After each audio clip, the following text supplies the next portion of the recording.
bien, bonsoir à toutes et à tous, mesdames et messieurs, et bienvenue dans cette nouvelle Discord très spéciale. Pour une fois, on a un invité de marque. On a Davy Mourier avec nous. Salut, tu m'as presque réveillé. En fait, on parlait, on discutait normalement. C'est vrai. Et le truc s'est lancé et d'un seul coup, t'as pris une voix en faisant yeah, et là, vraiment... j'ai fait wow. Après, ton casque est peut-être encore un peu trop fort. Non, ça va. Alors, Davy Mourier, tu es écrivain, polémiste, tu fais plein de choses, beaucoup trop de choses. Ouais. Et du coup, le thème de la soirée, au final, c'est un petit peu comment arriver à multiplier les casquettes professionnellement. Parce que toi, tu es réalisateur, acteur, dessinateur, comédien, tu fais des jeux de société, tu fais plein de choses. Est-ce que c'est possible, au final, de tout multiplier ? Bah oui. Normalement, oui. Vu que tu es là, tu es la preuve vivante que ça marche. Ouais. Mais ce sera l'occasion avec les gens qui vont pouvoir interagir avec toi de savoir comment c'est possible tout ça et comment tu gères tout ça surtout et comment par exemple on peut faire une BD si des gens veulent faire une BD un jour se faire publier. Bien sûr. Comment ça marche, des choses comme ça. Donc, je vous rappelle juste très vite le principe de l'émission. Si vous voulez poser des questions à Davy au cours de l'émission, il vous suffit de cliquer sur le bouton Discord qui est juste en dessous du player Twitch. Vous allez dans le channel qui est réservé à la Discord et il y a des gens qui vous écoutent pour savoir si vous êtes apte à passer ou non à l'antenne. C'est clair ? T'as compris, Davy ? Oui. Ouais. Je disais juste un truc que quelqu'un il disait je le connais d'où ce mec. Ah, tu vois ? Ouais, mais parce que je suis le gars qui a travaillé avec Monsieur Poulpe tout le temps. Tu sais, je suis l'autre les mec. gens te disent ça. Chemise, tu vois, il doit avoir un truc comme ça. Il a un grand nez. Il a un grand nez. Tout le monde a l'impression qu'il est d'obédience juive. Voilà, ça doit aider dans le showbiz. Et c'est certainement ça. Oui. Ouais, c'est sûrement ça. Ouais. C'était il y a un an tout pile. Il y avait un sapin derrière toi. Ouais, c'était Noël. Hein. C'était Noël. C'était une belle émission en vrai. On a beaucoup parlé. C'était cool. Et je disais au tout début que moi je t'avais découvert avec une 15 ans moins à l'époque où tu faisais des sketchs avec ton ancien collègue. Ouais. J'ai totalement oublié son nom d'ailleurs. Didier, voilà, merci. Et je me rappelle d'un sketch où tu montais une échelle avec. Tu te faisais porter par. Tu portais, je crois, Todd, qui était ton colocataire de l'époque. Ouais, c'est ça. Ouais. On avait refait Donkey Kong. Ouais, voilà. En vrai. C'était Donkey Pute, non ? Je crois. C'était Peach qui faisait le tapin. Ouais. Et t'avais un gorille qui venait et qui lui donnait du pognon et qui l'embarquait sur une échelle. C'était un grand sketch. Non. Mais bon, on avait 22 ans, on s'éclatait, on était en Ardèche et voilà. Vous étiez si jeune que ça ? Ah ouais, mais on a commencé à faire des vidéos en 1999. Ouais, 22, 23 ans, ouais. Et ça remonte de ouf, n'empêche, quand t'en parles. J'ai l'impression que c'était il y a genre 3 ans, quoi, alors que pas du tout. Ah non, c'était il y a 20 ans, ouais. Tu te rends compte quand même que le temps, Enfin, moi, entre l'époque où je regardais ça, il y a 1 heure après, et aujourd'hui où tu fais énormément de trucs, tu vois le temps passer ou t'es en mode tu te poses pas trop la question. Si je fais autant de choses, c'est pour pas voir le temps passer. Ouais, en vrai, c'est tout le monde te dit en général waouh, tu fais énormément de choses, c'est génial. Et toi tu dis non, je suis névrosé. J'ai besoin de ça. J'ai besoin de ça, sinon je sens que je meurs. Ouais. Voilà. Donc c'est génial et surtout la Gigi. Moi j'ai déjà vu l'émission et je sais qu'il arrive toujours. Oui, il arrive toujours. Donc j'ai pas eu peur. T'as pas eu la surprise? Non, j'ai pas eu la surprise. C'est vrai que ça peut choquer parfois. Bon, bien sûr, on ne le présente plus. Jiraya est parmi nous.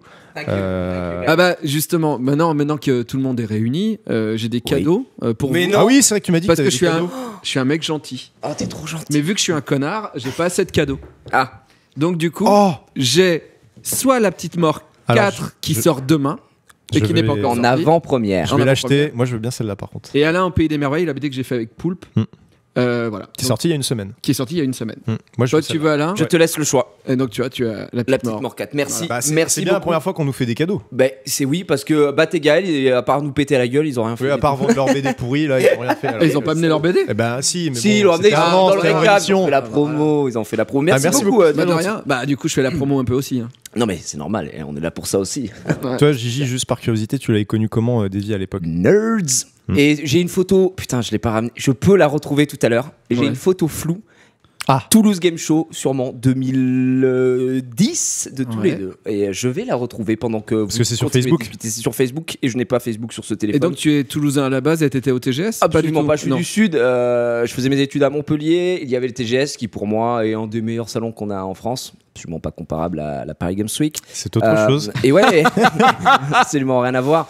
Et non, ouais, du coup, c'était mon premier TGS. Il y avait toi, j'avais rencontré à l'époque toute l'équipe de Noob, Arteon, après qui est venu bosser chez Eclipse, on bossait ensemble, donc c'était drôle parce que j'avais dit, tu sais que j'ai un t-shirt dédicacé de toute l'équipe. J'avais vu toi, j'avais vu Poulpe, j'avais vu JDG aussi à l'époque. Enfin bref, j'avais fait les tours et c'était le tour du salon à la recherche. J'étais le petit fanboy, quoi. Et n'empêche, c'est vrai que, je me suis posé un peu la question avant l'émission, en sachant qu'on allait t'avoir ce soir, c'est que je trouve qu'il y a quand même eu une période YouTube où c'était vraiment dans le style de ce que vous faisiez et où vous essayiez de faire avec Nerds. C'était vraiment, on part d'un projet de base avec pas d'argent, on essaye de faire un truc qui marche, et si ça marche, on verra. Et quand je vois l'évolution de Nerds, jusqu'où ça a fini, on voit quand même que vous avez pris énormément en maturité, parce que moi, je pense, Nerds, c'est quand même la seule série qui a réussi à me faire pleurer. Hein. Je te le redis, mais c'est vrai. La fin est très triste. Je ne spoilerai pas. Ça fait plaisir. Ça fait plaisir. Non, mais vous avez réussi à faire un truc avec Nerds que j'ai pas retrouvé ailleurs, en tout cas en France. Vraiment, moi, ça m'a marqué. Et je regrette un peu cette époque où il y avait vraiment. Je fais mon du fun, du JDG. Je fais mon JDG, mais je suis désolé, c'était quelque chose quand même à l'époque. Aujourd'hui sur YouTube, on pourrait plus le faire, mais peut-être qu'il va y avoir d'autres plateformes qui vont permettre ce genre de choses. Et c'est vrai que nous, on a une culture très anglaise, que ce soit Didier ou Poulpe. Et moi, donc quand on écrivait, on avait envie de tendre vers ces séries d'humour, mais qui en même temps ne pas mettre de côté d'autres sentiments et faire pleurer les gens, alors que pendant 4 ans on les a fait rire. Pour terminer une série, on trouvait ça intéressant. Contre-pied, mais clairement. Mais c'est comme The Office, là, j'ai commencé The Office il y a pas longtemps, il y a des moments où c'est vraiment triste. C'est génial The Office. Et je me suis dit, mais attends, je pensais que c'était vraiment full humour. Non mais attends, je pensais que c'était vraiment que drôle comme série, et pas du tout, il y a plein d'autres trucs qui sont abordés. C'est un milieu dur et tout. C'est Astier qui dit si tu veux faire rire, il faut que tu fasses pleurer aussi. Parce que comme ça, les gens ils savent jamais où tu les emmènes, et du coup ils savent plus s'ils regardent une série drôle ou pas, et donc tu leur coupes l'herbe sous le pied. C'est-à-dire que les gens ils disent là ils vont me faire marrer. Non, et en fait non. Ouais. Et le mec est choqué, quoi. Ouais, c'est ça. Et la blague d'après est encore plus forte. Voilà, c'est ça. Mais ça t'apprends en faisant. La première saison de Nerds, jamais on aurait osé faire ça. Clairement. Tu vois. Voilà. Vous abordiez pas de sujets aussi graves que. C'était bien plus léger, oui. Oui, il y a des meurtres, il y a des meurtres. Il y a Oui, mais sans faire exprès. Il y a un petit peu d'amour entre personnes de la même famille. Enfin bref, il y a des petites choses, quoi. C'est disponible, Nerds, ailleurs que. D'ailleurs, en DVD, c'est toujours dispo, Nerds. Si tu les trouves, oui. Ouais. Je crois qu'on n'en fabrique plus, bien sûr, mais il y a encore des ventes. Ouais. Vous aviez ouvert une chaîne un peu dark avec Poulpe, c'est Poulpe et Davy, il y a énormément de trucs dessus. Ouais, c'est ça, sur Poulpe et Davy, sur YouTube, on a mis tout ce qu'on avait fait avec Ankama à l'époque, et il y a aussi sur ma chaîne YouTube à moi, il y a des épisodes de Nerds aussi qui traînent. Tu peux tout regarder normalement sur internet, et de toute façon c'est tellement fait voler, tu peux donner de l'argent à des gens qui n'ont rien fait. Pour info, le coffret de la saison 1 est à 115 € sur la Fnac. Et oui, oui. Moi il a dédicacé il y a un an, ça se trouve je peux le revendre encore plus cher. Mais je le garde. 115 € sur la Fnac, n'achetez pas, non. C'est de la baise. Si lui le dit. 115 € pour combien? Pour une saison? Une saison, ouais, il y a. Ouais, c'est juste le DVD. Ouais, en fait, c'est comme Amazon, la Fnac. En fait, il y a un truc de. J'ai 2 BD qui se vendent, qui sont plus produites. Ouais. Et donc, il y a plus de stock.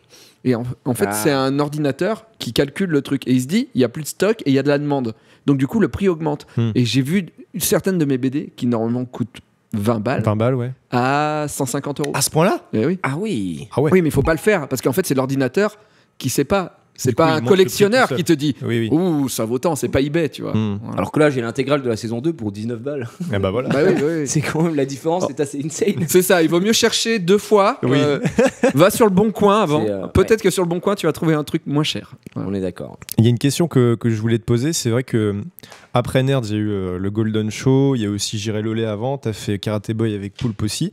On te voit beaucoup moins face caméra ces dernières années qu'avant, quand même, même si tu as ton actu sur ta chaîne YouTube. Entre-temps, No Life est mort. Hein. Oui, parce que moi, je t'ai découvert sur No Life, littéralement, à l'époque où j'étais abonné. Comme beaucoup de gens, en 2007, No Life, Nerds, c'était un package, quoi. Exactement. Ouais, et puis à part Game One à la télé, il n'y avait pas vraiment de chaîne. Et encore, c'est à l'époque où Game One commençait à transitionner en mode. Ouais, c'est plus de la musique. Naruto, c'est pas mal. Ouais, la voilà. musique, Vous c'est aimez pas les mal, mangas ouais. Du feat et du fun. Et du coup, qu'est-ce qui est arrivé pour que tu justement décides de plus te consacrer à la bande dessinée, aux jeux de société aussi? T'en as sorti beaucoup dernièrement. Ouais, ça, les jeux de société, ça date de 2 ans. Voilà. Il y en a ici. Ouais. Vraiment? Ok. Allons-y. En vrai. Si c'est pas perso, bien sûr.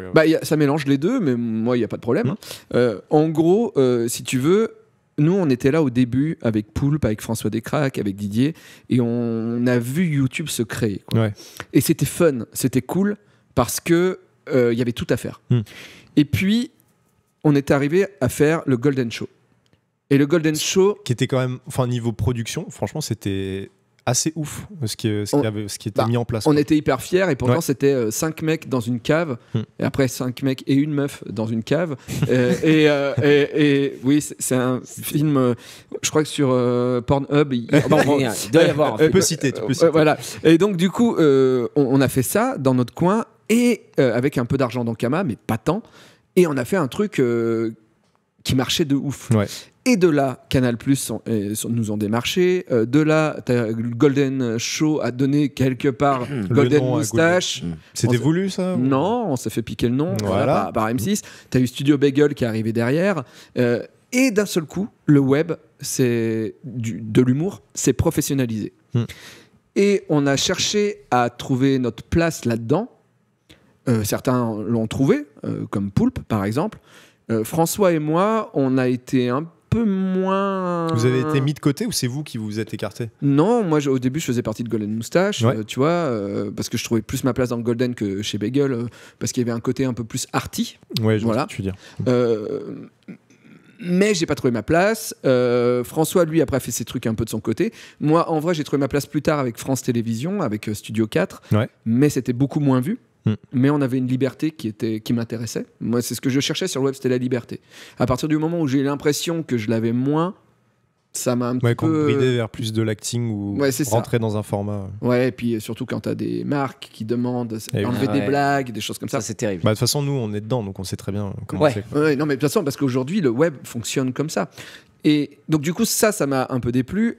Et à l'époque aussi, j'ai eu une rupture amoureuse qui m'a vraiment... Ça t'a affecté. Ouais, m'a vraiment affecté. Et du coup, j'arrivais plus à voir ma gueule, tu vois. Tu sais, quand tu te détestes, quand tu vois des émissions, des sketchs où t'es tout le temps dedans, t'en peux plus, quoi. Et j'ai fait une overdose de tout, tu vois.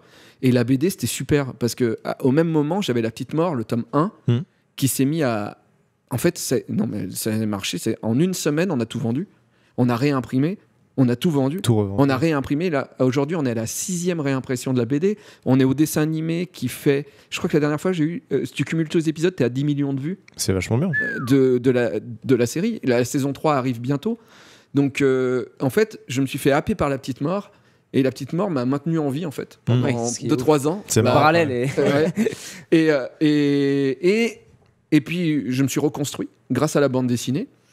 Puis l'univers de la bande dessinée, c'est pas comme l'univers YouTube, c'est-à-dire que vous le savez, vous êtes dedans aussi, il y a énormément de tendances, de mode. Non, oui aussi, mais aussi on se mesure la tub, tu vois. Comparaison. Alors, t'as fait combien de vues, voilà. Et t'as vendu combien de bouquins t'as vu mon CPM. Exactement. T'as vu ma commu? Elle est grosse, hein, j'ai une bonne grosse commu. Hein. C'est un peu ça, en vrai. Ouais. Et du coup, je pouvais pas ça. Et la BD, vu qu'il y a pas de pognon. C'est un peu plus sain. Voilà. Oui, donc j'étais bien. C'est vrai que la BD, c'est moins show business, quoi. Non, on va pas se mentir, parce que tu gagnes pas, tu roules pas un lambeau parce que t'as vendu de la BD, ou alors t'es J.K. Rowling et c'est pas de la BD. Tu vois ce que je veux dire? Donc c'est quand même très différent. Et puis surtout, le temps que tu fais pour faire une BD, par rapport à l'argent que tu gagnes.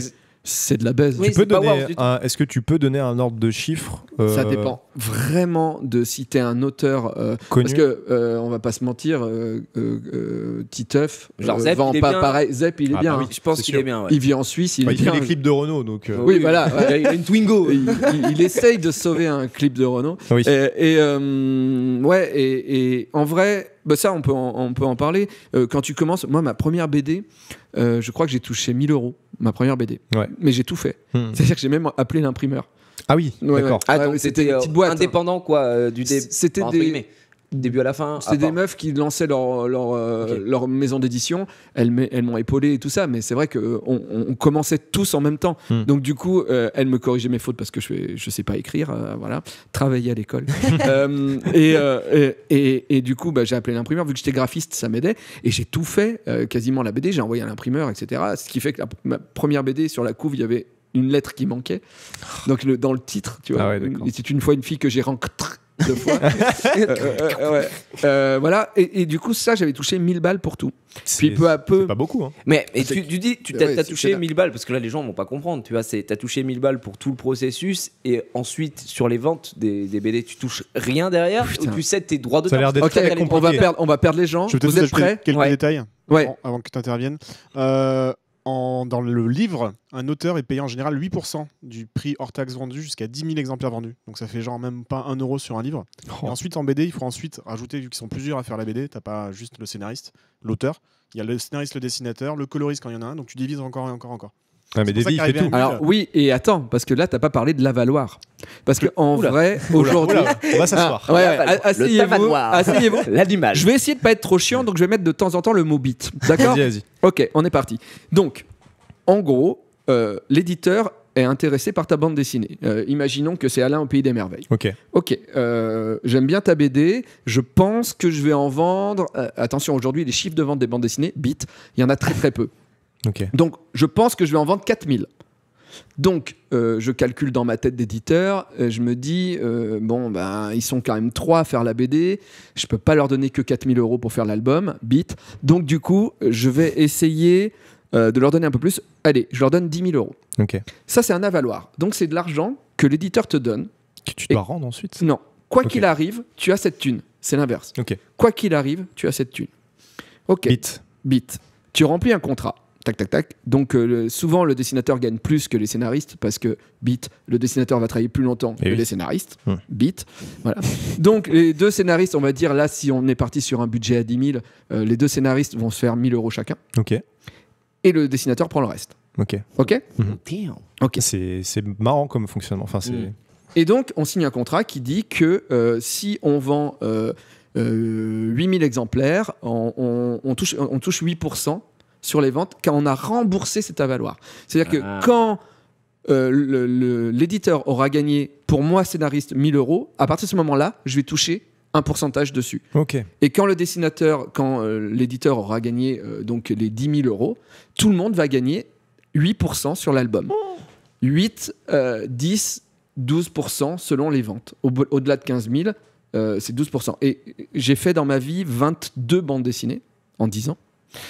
Et pour l'instant, merci. Pour l'instant, La Petite Mort 1 est la seule BD où j'ai atteint le palier. Voilà. Tous les autres. Le palier de 4 000 le palier le palier de l'avaloir 12%, le maximum. D'accord, ok.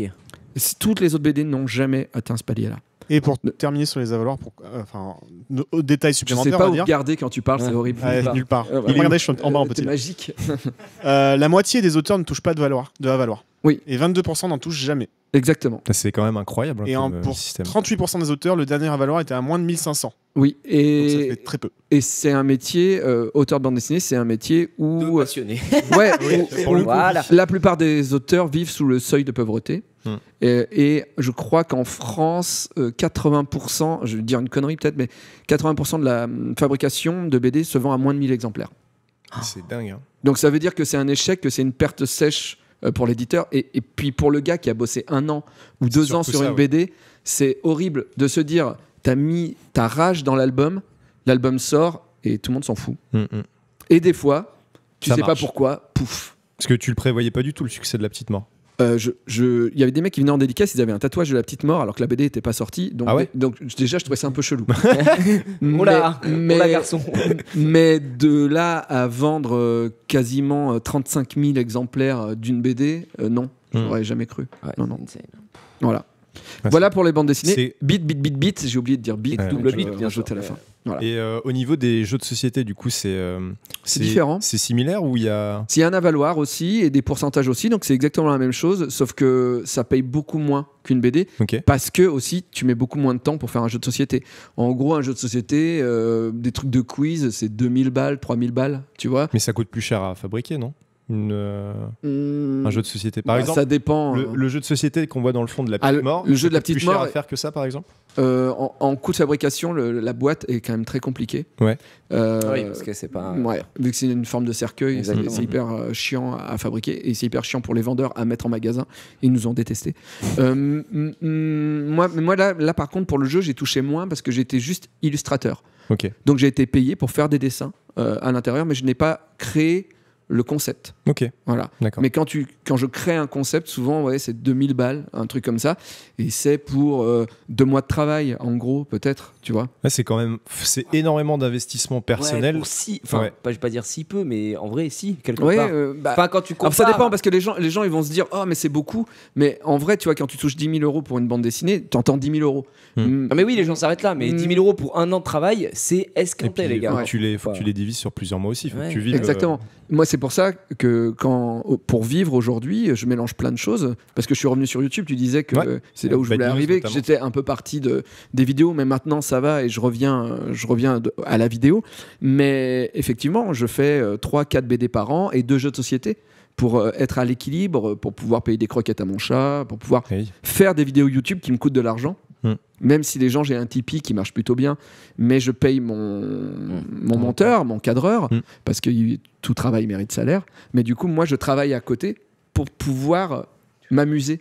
Mais en fait, c'est ça, la vie, c'est dans notre métier, enfin, je pense que vous pensez, on a envie de s'amuser, on réussit à s'amuser, mais c'est compliqué parce qu'il y a pas vraiment. Les gens, quand tu t'amuses, ils veulent pas te payer ou peu te payer parce qu'ils disent mais tu t'amuses. Tu travailles pas. Tu travailles pas plaisir, vraiment. Voilà. C'est comme le système de la visibilité avec les graphistes. C'est ça. C'est la même chose. Ça te fera de la pub.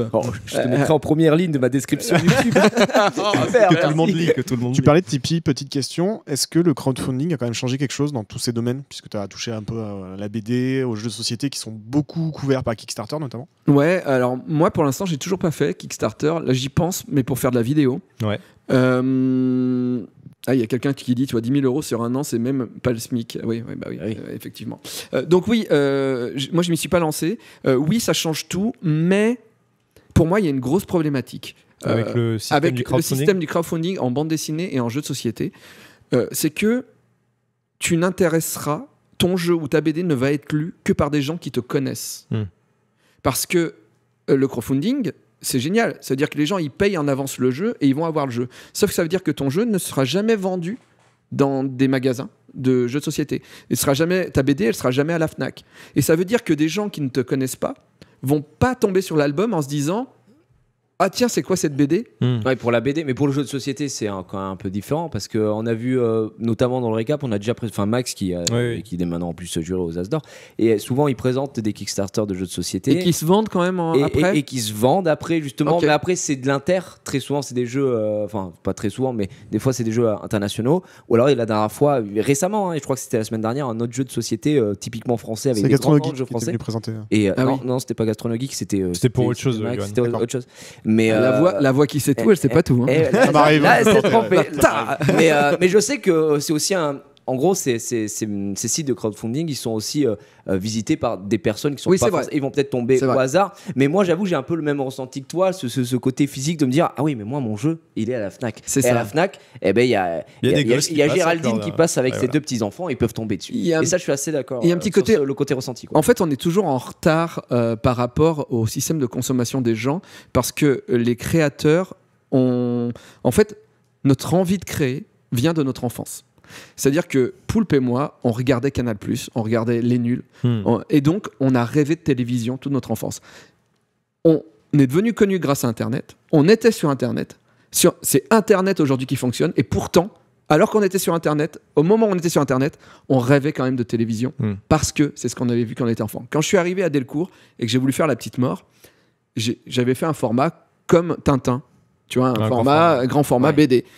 Et l'éditeur me dit non, ta BD, elle va se vendre en petit parce que c'est un roman graphique, il faut la vendre petit. Ton dessin en plus est pas super beau, donc en petit ça se verra moins, etc., etc. Et je lui dis non, je veux faire ce format-là. Et il m'a dit c'est parce que c'est le format de ton enfance.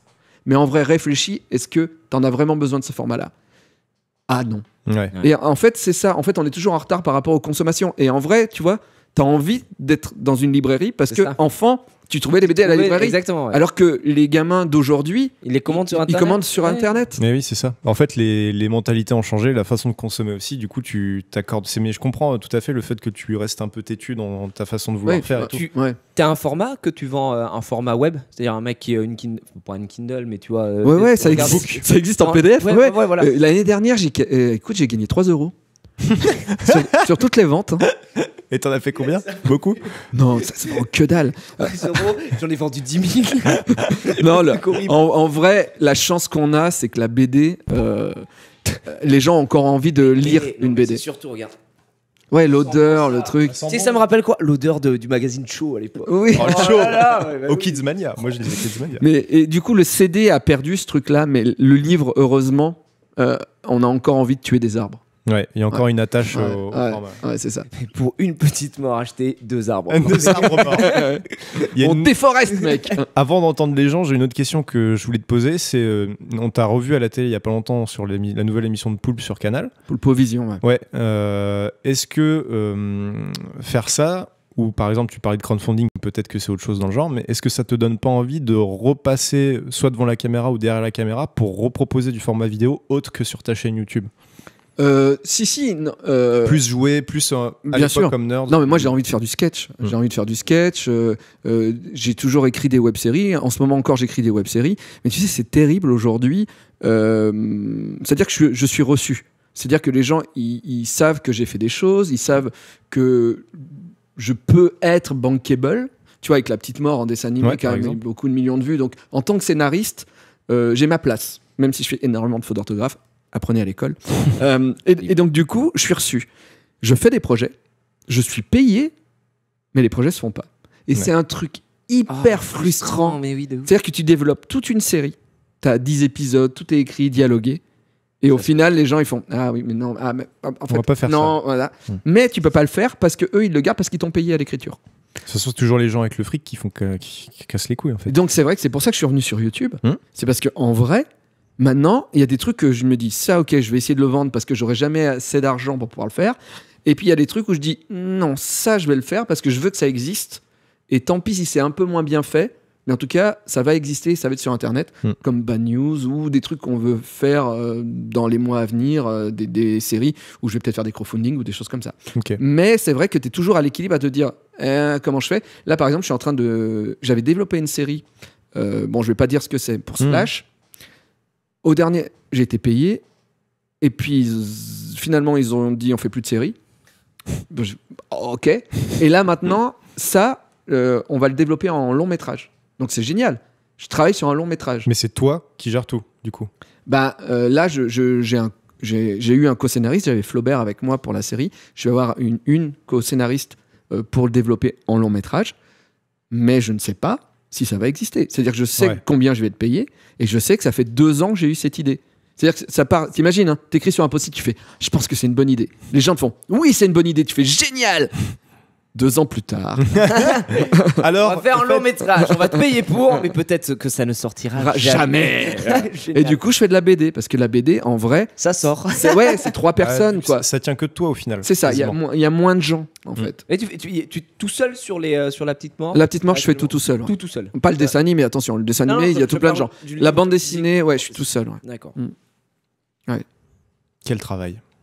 Quelle casquette. T'es vraiment un boss. Hein. Non, mais en vrai, moi, je suis quand même étonné par rapport au travail que tu réussis à amortir en 1 an. À chaque fois que je vais sur Internet et que je cherche les BD, je vois souvent les tiennes.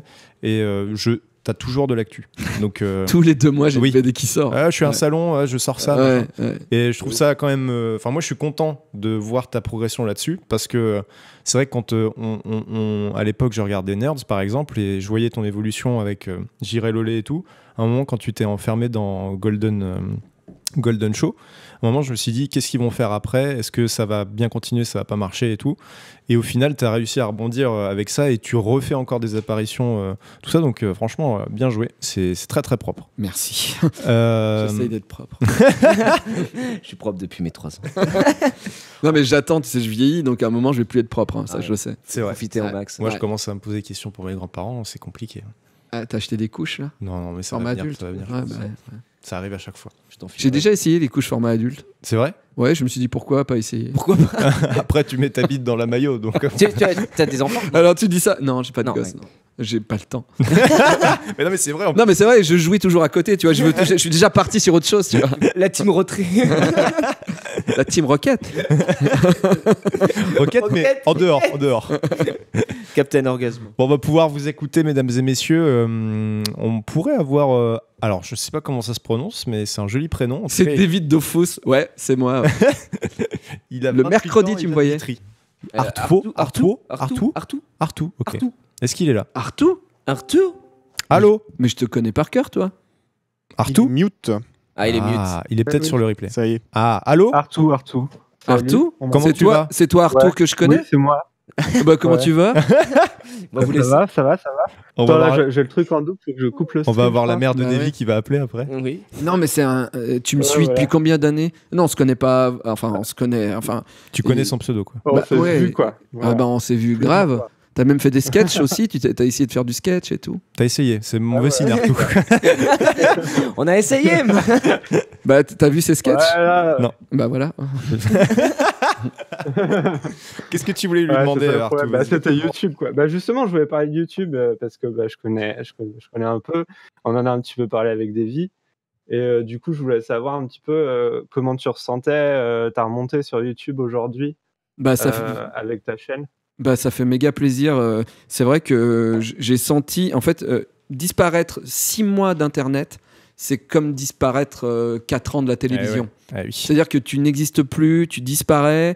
Et puis même, après, tu as même des gens qui t'invitent moins, même si tu bossais avec eux avant, parce qu'ils se disent, ah non... Il a pas d'actu. Ouais, il a pas d'actu, c'était un peu pestiféré, quoi. Donc c'est un peu chelou. Et c'est vrai qu'il y a quelques temps, je me suis dit, putain, fais chier. En plus, tes BD se vendent moins au bout d'un moment. C'est-à-dire que les gens qui te voient sur Internet se souviennent que tu existes et donc vont acheter tes bandes dessinées. Et là, je me suis dit, ok, il faut que je reprenne le taureau par la bite. J'essaye d'intéresser les gens. Et donc, du coup... T'inquiète, tu sais combien on est là? Non. On est 5000, donc... Ah, c'est bien. ah ouais, 5000. c'est très bien. C'est très bien. Et donc, J'ai du même pas coup... tweeté. et donc du coup je me suis dit ok, il faut revenir et je me suis dit ben je vais mettre ma thune dans YouTube. Je vois pas pourquoi ça marchait avant et pourquoi ça remarcherait pas, mais c'est vrai que tu es dans le doute le plus total et puis surtout à un moment tu te dis en fait les gens t'aiment plus, en fait les gens veulent plus te voir. Ah bah moi j'étais presque en dépression à un moment parce que j'avais pas posté de trucs pendant des mois et surtout ça me plaisait plus ce que je faisais.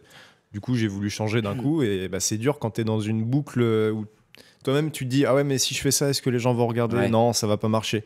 Si ça marche pas faut que je fasse autre chose. Ah ouais mais si ça plaît pas et tout. Après, c'est Ça remet tout Internet. en question. Et c'est ça. Internet, c'est éphémère. C'est- Aujourd'hui, t'es au firmament et le lendemain, t'es personne. Et en fait, faut profiter tant qu'on peut. Et, C'est ça exactement. et surtout, faut pas se forcer à faire. Tu vois, le cas de je sais pas si je peux sortir ça, machin. Moi, avec la naissance de la petite, quand j'ai eu la petite, c'est pareil, je me disais, bon, j'arrête de forcer. Bon, je suis plus sur le côté IRL de ma vie parce que c'est pas tous les jours qu'elle va faire ses premiers pas et tout ce qui s'ensuit. Donc, je faisais mes petits trucs. Mais avant, j'avais l'habitude, je finissais un live. Les gens, je m'en foutais, je sortais ma vidéo du live pour ceux qui l'avaient loupé, etc. Et j'avais ce truc, non, si je fais ça maintenant, j'ai arrêté pendant 6 mois, Ouais. les gens ils vont me chier à la gueule, quoi. Et en fait, pas du tout. Les gens étaient, mais putain, Gigi, sors tes putains de rediff, tu nous fais chier. Et là, j'ai commencé à reprendre, et au final, les gens ils sont toujours là, ils t'attendent, mais t'as toujours ce truc de tu pars une semaine en vacances Et oui. et tu reviens et tu fais Quand t'as un rythme j'ai que tu l'impression prends que et je peux tout. pas. Mais une semaine à l'échelle de. En plus, dans le streaming, hein, une Oui. semaine, tu reviens, tu as loupé l'équivalent de 6 mois de télévision. Tu vois ce que je veux dire? Oui, C'est je vois. c'est un enfer. Il suffit qu'il y ait eu un jeu qui sorte. Par C'est exemple, exactement ça. imagine, Oui, t'es oui. streamer Pokémon sort, tu peux pas streamer à la sortie. C'est mort. C'est trop tard. Mais c'est ça, tout va de plus en plus vite. Ouais. C'est-à-dire que moi, je vois avant YouTube, voilà, t'avais 2 ans, 2 ans, voilà, on se rappelait de toi et tout ça, machin. YouTube arrive, t'as 6 mois, 1 an. Twitch, ça va encore plus vite, tout va de plus en plus vite. Mais Je voulais dire un truc intelligent, mais je l'ai oublié parce que c'était un truc intelligent. Mais oui, ça fait plaisir de voir que les gens reviennent, que tu peux encore avoir un nouveau public. Oui. Ça c'est ouf, mais ça apprend l'humilité. Vraiment, parce que là, je reviens vraiment de loin. Je dirais pas que j'ai l'impression d'être un phénix parce que j'ai que 115 000 et que j'ai pris 60 000 en 6 mois. Non, mais j'ai regardé, tu marches. Moi, ce que je considère, tu marches bien sur YouTube. Mais ça va, mais parce que là, ça monte. En fait, j'ai l'impression d'être au début de Nerds en 2007. J'ai l'impression d'avoir repris cette commu cool qu'on voit en dédicace, qui a envie de venir te voir, qui est bénéfique, tu vois. Et donc Thomas qui fait Bad News avec moi, on a eu quelques commentaires méchants dernièrement. Et il a été offusqué parce que lui, il découvre YouTube. Et moi, avant, à l'époque, en 2012, ou quand j'avais un commentaire méchant, je le prenais aussi extrêmement mal. Et aujourd'hui, quand j'ai un commentaire méchant, alors je vous invite pas à faire des commentaires méchants, je sais comment vous réfléchissez. Ouais, le con. Mais je lui ai dit, en fait, moi, je suis hyper heureux d'avoir à nouveau des commentaires méchants parce que quand plus personne te suit sur YouTube, je plafonnais mes vidéos il y a 1 an et demi, j'étais à 3000 vues. 3000 vues, c'est que des gens qui t'aiment bien. Oui. Et donc, t'as pas d'insultes. Et à partir du moment où tu fais 60 000 en 2 jours, il y a des gens qui te voient, qui s'en foutent de toi et ils t'insultent. Et donc, ça veut dire que t'es vu. Et donc, ça veut dire que ça marche. Et donc, moi, vraiment, quand je vois un commentaire méchant et bête, je fais ça y est. Enfin. Alors, c'est le même syndrome. Pour les tendances. Oui, parce que j'allais dire. Ouais. Je sors ma vidéo sur la Tesla et 2 jours après, enfin le lendemain, je vois que je suis en tendance et là, je prends full commentaire du FN, les frérots. Les mecs étant oui, alors sa barbe de salafiste, et j'étais là, je suis en tendance. Oui, ça marche. C'est vrai, c'est fou. Ah, c'est vrai. Mais je comprends tout à fait ce phénomène-là. Voilà, c'est ça, Josin Game. Oui, je pue des pieds, voilà. Merci. Il t'insulte. C'est-à-dire que tu comptes pour lui. Je compte. Est-ce que tu voulais faire autre chose du coup est-ce que tu veux faire autre chose avec ta chaîne? Est-ce que tu veux faire autre chose sur Internet, à part YouTube, genre du stream et tout ça? En vrai, en fait, j'ai plusieurs idées maintenant que je reviens un peu dans le game, comme on dit à Webedia. Du fit et du fun, peut-être. Du fit et du fun. En fait, Bad News, c'est un peu notre porte d'entrée vers le public. Mais en vrai, moi, ce qui m'intéresse, ce qui me plaît, c'est raconter des histoires. Faire de la fiction. Faire de la fiction. Ce genre de choses. Ouais, ça me fait kiffer. Donc, c'est vrai que là, pour moi, on monte une commu autour de Bad News. Et peu à peu, on va proposer, déjà en janvier, là, on va proposer une fiction avec Audrey Pirot, Thomas et Ariel. Voilà, un truc qu'on a tourné il y a 1 an et demi, mais qu'on a mis longtemps à monter. Et si ça fonctionne, on a envie de montrer de plus en plus de trucs comme ça. Et moi, j'ai peut-être envie de faire du Twitch, mais du Twitch un peu bizarre, du Twitch d'impro. Parce que j'aime bien l'impro, j'aime bien parler, et j'ai quelques idées. Faire du Twitch sans jeux vidéo, sans rien, juste moi, le public. Et un petit truc en plus. Et non, avec un petit truc en plus. Mais je veux pas le dire parce que je vais me faire baiser. Dis-moi, t'es sûr que tu veux pas le dire? Voilà. Tu n'es pas filmé. Coupez les caméras. Non, mais en fait, moi, j'ai l'impression qu'en tout cas, j'étais là toujours au début des trucs. Tu vois, avant que Cyprien fasse du podcast, je crois que j'avais fait déjà un peu de podcast. C'était sur Watt. Ouais, voilà, sur Watt. La web série, on n'a pas inventé la web série, mais on était quand même les pionniers. Vous êtes l'exemple l'un des exemples, si ce n'est celui qui a le mieux marché, je pense. Avec. Moi, à l'époque, sur No Life, il y avait vous, il y avait Noob, il y avait la Flanders. Oui, c'est ça. Ouais. Malheureusement, je détestais la Flanders. Rien contre les gens, je n'accrochais pas du tout à l'univers. Noob, j'ai eu du mal et en fait, le personnage de Sparadrap m'a accroché, Berthéon, machin. Et vous, c'était la seule série où je me disais, c'est mon épisode aujourd'hui. Je regarde, vraiment, je le suivais, tu vois. Je te dis pas ça parce que t'es là, et voilà. Mais nous, on en a déjà parlé avant et on a découvert qu'on avait les mêmes goûts par rapport à ça. Mais Nerds, c'est vraiment l'humour nul et trash, quoi. C'est ça. Exactement. Ouais. C'est pour ça Beat. Voilà. Taureau. Beat de taureau. Et du coup, je sais plus ta question, mais oui. Mais voilà. Tu voulais faire du Twitch, c'est ça que tu disais. Ouais, pourquoi pas. Et que tu disais que tu étais souvent au début des choses. Oui, vous avez été les pionniers des séries. Les sketchs aussi, on a remis quand même le sketch au goût du jour, je pense, sur Internet. C'est vrai. Enfin, personnellement, depuis Les Inconnus et Les Nuls, Golden Show, c'était le seul truc que je regardais qu'on avait envie de faire. Ce genre-là, quoi. C'est ce qu'on avait envie de faire. C'est clairement vraiment un hommage à ça. C'est un hommage aux nuls et aux inconnus, vraiment. Mais on a été élevé à ça. Il y a des sketchs je sais que j'entendais des sketchs. Genre, dès qu'il y avait un vieux qui parlait, souvent, c'était ton imitation de Père Fouras. Bah non, mais c'est vrai, mais c'est pour dire C'est pas ça. Il y a des sketchs aujourd'hui pour des millions de vues et tout. Ouais. C'est incroyable. Bah, on parle beaucoup de On dit que tu t'encules. Ouais. Le sketch sur Golden Moustache qu'on avait fait avec Bérangère Krief. Il y a beaucoup, forcément, le sketch de Katsuni. Classique. Forcément. Ouais, en même temps, tu incarnes Katsuni. Ouais. Et moi, mon sketch préféré, c'est celui où je joue le père Fouras. Ouais. Fast and Fouras. Et j'adore. Puis... non, j'adore. Énigme. C'est surtout le costume qui me faisait très peur, moi aussi. Trop réaliste. Ouais, trop réaliste. Bah voilà, Arthur. Je pense que... Ouais, on a oublié que t'étais là. Ouais, putain. je suis désolé, on discute. Hein. Ah, y a pas de souci. En plus, c'est la meilleure place pour écouter parce que j'ai une connexion de merde, donc là au moins j'entends bien. Ouais, c'est vrai. Wow, ils sont méga réactifs. D'un seul coup, on en parle. Et... Il est frais. C'est comme ça. Plus il est chaud, plus il est frais. Ouais, plus il est chaud, plus il est frais, c'est la vanne. Plus il est chaud, plus il est frais. Qui est-ce? Je m'en branle en fait. Juste donne-moi la clé parce que j'ai pas que ça à foutre. Non. Enfin, on s'en fout. C'est pas ça. C'est pas ça. Enfin, on s'en fout. En fait, C'est pas ça. tu me donnes la clé? Je répète mon énigme. Plus il est chaud, plus il Une est vraie Je sais énigme pas, entendue dans l'émission Fort Boyard. Non, c'est pas ça. Tu as perdu. Le temps est écoulé. La réponse était le pain. Le pain, plus il est chaud, plus il est frais. Donne-la. Oh, la clé est tombée. Oh, voilà. Elle est tombée. Moi, c'était son air blasé à la Oui, tête qui me fumait. là, il m'avait volé. Il voulait se foutre de ma gueule. En fait, ce qu'on sait pas là, c'est qu'il avait pris ma casquette et mon casque. Et il il disait, voulait faire je le vais débit. avoir l'air con. Ah ouais, d'accord. Quel connard. Quel connard. Fidèle à lui-même. Et Arthur, toi, t'étais là, t'étais venu sur la péniche même voir le Golden Show. Ouais, exactement. Ah on ouais. était venu à la péniche et à une autre salle aussi. La grande salle, le Golden Show produit par Alexandre Astier. T'étais venu à la méga salle. Ça, c'était. C'est la c'était fois trop où bien. Alexandre avait fait un sketch avec vous Ouais, c'est en ça. Monsieur Bison. Non, c'est l'autre sketch où il l'avait écrit, où on était des magiciens. Ah oui, ok, je Voilà. vois. Street Magic. Street Magic. Ou c'était nul. C'était des magiciens nuls. Ah oui. Ah non, Non, je sais pas. en plus je viens de dire écrit par Alexandre Astier et tout ça. Le mec il dit c'était nul. à chier. Et là, je sais pas quoi je dire. sais pas quoi dire. Je vais rentrer chez moi. Oh, il a été piégé. Je prends la BD. Et voici Ardisson tout de suite.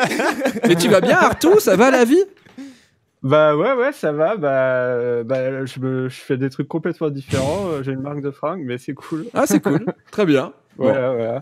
Ouais, on voit le look. En vrai, le look avec le petit bouc, chapeau ouais. et tout, là, c'était Ah pas ouais, mal. mais horrible. Bon, merci Arthur, on te fait des bisous. On va écouter quelqu'un d'autre. On te souhaite une bonne soirée. À très bientôt. À plus. Ma mère te fait des bisous, Davy aussi. Bah je lui fais des bisous aussi. Ouais, J'allais lui demander des nouvelles de ta maman. Super. Bon, tu la vois ce soir. Ouais, j'arrive. C'est ça, à toutes. J'aimerais bien écouter Hugo de 19 ans. C'est un Prénom hasard. choisi c'est au un hasard. hasard, mais. Il vient de Caen. 19 ans mais il sait pas que j'existe. Bah, la preuve que si. Est-ce qu'il est là ou pas du tout? Il est là, la Hugues. Il doit pas être loin. Ouais, je suis là. Allô Hugo, il est là, comment ça va? Allô, salut tout le monde, ça va? Bah, ça va très bien. Bonjour Hugo, t'as une voix tellement pleine d'énergie à 23h12. Ouais, parce que Davy est couché dans... C'est la faute de la fac. Ouais, c'est ça. Ah, Ouais, oui, c'est vrai. ça se voit qu'il est jeune. On celui-ci. dort en cours et on Oula, est à fond le soir. Oh, apparemment, ça fume des gitanes aussi, ouais. on peut se le dire, ouais. Qu'est-ce que tu voulais dire Hugo? Alors moi j'avais une question un peu plus chiante, Ouais. du coup, mais c'est pas grave, on fait avec. Moi je voulais parler plutôt de qu'est-ce que vous pensez des gens qui utilisent YouTube comme tremplin pour arriver vers les métiers de l'audiovisuel, comparé plutôt au parcours classique, école d'art, machin. Ouais. Est-ce que tu as je sais pas des si vous exemples comprenez le sens de ma question. Si, mais Si, tout à fait. est-ce que tu as des exemples de gens comme ça? Du coup, Davy, toi qui viens de YouTube et qui te lance dans l'audiovisuel. Je me suis lancé il y a un plus petit BD. longtemps. Hein. Toi qui te lances Ouais. là. Ouais. ça Je fait me suis lancé. C'est tout jeune là, tu Je sors me suis ton lancé il y a premier 20 ans. Non, Non, mais alors, en vrai. non, ce que je veux dire, c'est pas maintenant, c'est plus la légitimité vis-à-vis des gens qui font que ça, Ouais, En vrai. dont ils ont pas consacré leur vie entière, mais dont mais presque. quoi. ça a été plutôt le. Ouais, c'est ça, dont les études étaient basées pour faire ça. Mais il n'y a pas d'études. Non, mais c'est le combat. Ouais, non, c'est le combat étude où tu t'es fait sur le Mais- tas, quoi. Ouais, C'est mais ça. Ouais, c'est ça. Après, je pensais pas spécialement à Davy, je pensais plutôt, par exemple, à Cyprien, Squeezie, tout ça, qu'on fait des doublages. Ok. Qui Oui, sont rentrés dans. Ouais, alors Prends on un va peut-être strepsil, prendre un autre frérot. exemple. Tu as du Xanax? Fais quelque chose pour ta voix, mon frérot. Il va falloir dormir après la question. Ok. Il a les poils qui poussent. Un peu, ouais. Il n'y a pas de problème. Non, en vrai, En vrai, moi je pense que c'est tellement difficile de faire ce métier que il faut prendre toutes les possibilités qui s'offrent à toi. Si tes parents peuvent te payer une école privée, s'ils ont la thune, faut le faire. Après, moi je suis pas sûr qu'une école ça te forme vraiment à faire ce genre de truc. Moi j'ai vraiment appris en fabriquant des trucs, en inventant des trucs. Tu t'es mis dans la merde tout seul en plus. Ouais, c'est ça en fait. Oui, c'est ça. Ouais. Moi, souvent, à l'époque, j'étais avec une fille qui faisait une école de. Elle était réa, une école de réa. Elle avait des notes hyper élevées en trucs de réa et tout ça. Et chaque fois que je sortais un truc, elle me disait mais c'est de la merde. Et tu oses le mettre sur internet. C'est de la merde. Ouais, c'est de la merde. Et Nerds, elle m'a dit moi jamais j'aurais mis ça sur internet. Et moi je lui répondais bah ouais mais j'aurais pas mis Nerds sur internet. J'aurais pas eu des gens qui auraient commencé à me suivre, j'aurais pas eu envie de continuer à faire Nerds, j'aurais pas eu envie de faire que l'image et la qualité du scénario augmentent, et on serait pas arrivé au Golden Show, on serait pas arrivé à d'autres choses qui nous ont fait recevoir dans des bureaux à Canal. C'est ça, en fait tes travaux ils t'ont fait mûrir au fur et à mesure. Mais bien sûr, en fait il faut faire. Dans la vie il faut fabriquer des trucs. Donc si à l'école, l'école te motive assez pour que tu fasses des choses tout le temps et que tu fabriques des trucs, bah c'est cool. Mais si tu trouves cette énergie toi tout seul, et je pense que c'est ce qu'il faut pour réussir dans ce métier, c'est avoir envie. Parce que l'envie sinon, d'avoir envie. Comme disait Johnny. Ah merde, frère. Le blues. Mais d'ailleurs, elle fait quoi ton il est là. Elle fait quoi cette fille maintenant elle a changé de métier. Ouais, elle a fait autre chose. Elle est au chômage. Non, elle est pas au chômage, mais oui, elle est partie sur autre chose. Mais je pense qu'elle était des fruits. plus scolaire que je sais pas. En tout cas. Ouais. Peut-être la rage de se dire putain il a réussi à faire quelque chose. Non, c'est pas ça. C'était plutôt... Je pense qu'il y a aussi une peur de l'échec. Souvent les gens ne font pas des choses parce qu'ils ont peur de ne pas réussir, alors que ne pas réussir c'est pas grave, surtout si apprendre, au final. C'est apprendre. Ouais, ok. Déjà toi tu prends du risque, tu vois. Tu dis c'est un truc où on entend ma voix, t'y vas. Mais en fait moi je suis partisan du il y a pas d'études. Moi alors, c'est comme si les gens me connaissent. Des études, quoi. J'ai fait une fac de chinois. D'accord, j'ai fait l'école Studio M, aussi appelée Studio Merde, la pire école, ne faites jamais ça. D'accord, ça n'a rien à voir. Les Studio M à Montpellier. À Montpellier. Mais oui. Et cette époque-là, j'ai découvert Nerds parce que je n'allais plus en cours. Parce que c'était payant. J'ai payé, bien sûr. Jusqu'à mes 22 ans, j'ai payé cette école. Et c'était de la merde. Je louais des locaux en fait. Ils ont fermé eux. Ah oui, à Montpellier, ils ont très vite fermé. Ouais. C'est vraiment une catastrophe. Et en fait, je pense que c'est juste une question de une fois que t'es dedans, on a tous commencé par passion. On a tous commencé parce qu'on avait envie de faire au final ce qui est devenu notre métier pour certains aujourd'hui. Mais moi quand j'ai commencé, alors je jouais, c'était à l'époque de League of Legends, je jouais aux jeux vidéo, mais j'adorais parler, j'adorais commenter quand j'étais avec mes potes, etc. Et j'ai dit tiens, mon PC est pas assez puissant et je peux juste commenter ces parties, je mettais le jeu en tout petit et tout, et j'ai commencé comme ça et voilà, c'est tout. Et j'en suis là aujourd'hui, mais c'est parce que j'avais envie de faire ça et j'avais envie d'allier tout ce qui était jeux vidéo, création à côté, humour, parce que moi je suis dans l'humour, mais je suis dans l'impro. Moi, je suis pas dans l'écriture. Moi, je suis dans l'humour. C'est vrai que, par exemple, vous connaissez la blague de la naine, de la midget. mais voilà, c'est pour ça. Moi, j'ai vraiment. Dwarf. Je trouve qu'il n'y a pas vraiment d'études entre guillemets pour arriver là-dessus, parce que quand tu questionnes quelqu'un du milieu, n'importe qui, chacun, on a tous des parcours totalement différents, diamétralement opposés. La seule chose qui nous rapproche, c'est qu'on n'a jamais arrêté. Exactement. En fait, souvent, les gens qui n'arrivent pas... Bon, après, il y a des gens qui se sont vraiment trompés de carrière, mais en vrai, ce qui fait que tu y arrives, c'est que tu n'abandonnes pas. Parce que beaucoup de gens abandonnent, en fait. Et juste, il faut que tu te dises, il faut que tu aies confiance en toi et que tu te dises, ok, bah, je vais quand même y arriver, jusqu'au moment où tu vas pas crever d'or. Mais voilà. Pendant 10 ans, moi, pendant 10 ans de ma vie, j'allais travailler dans des bureaux et le soir, j'allais travailler à No Life. Voilà. Donc, j'avais 2 travails dans la journée.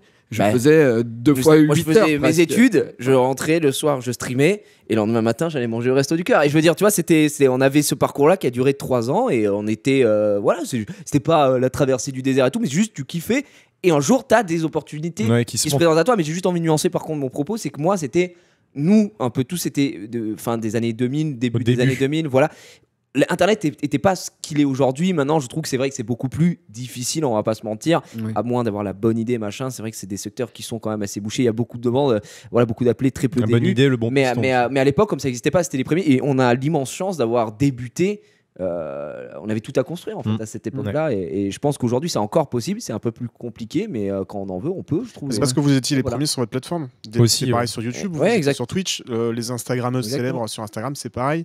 Peut-être attendre la prochaine plateforme, le prochain truc. Ouais, c'est ça. Est-ce que ça démarre sur TikTok en ce moment? Je sais pas trop, mais. Ouais, mais en vrai, ça, en vrai, il y a des gens sur Instagram là qui ont explosé aussi. Mais hein. oui. Il y a, à chaque fois, il y a un nouveau truc, tu vois. C'est ça, dès qu'il y a une nouvelle plateforme. Dès qu'il y a une nouvelle mode, en vrai, tout se répercute sur tous les réseaux. Il y a une nouvelle génération, etc. Enfin, tu vois. Faut juste que tu te lances sur le truc qui marche, pas sur Google. C'était quoi, Google Plus. Ouais, à l'époque. Là, les mecs ils ont misé sur Google Plus. Ils ont non. Bah, ils ont pas. Mais pour rejoindre ta question aussi, en mode, c'est sûr qu'il y en a qui vont dans des parcours totalement différents. Genre, par exemple, Jérém Star qui écrit un livre, bon, bah, fous ça au feu.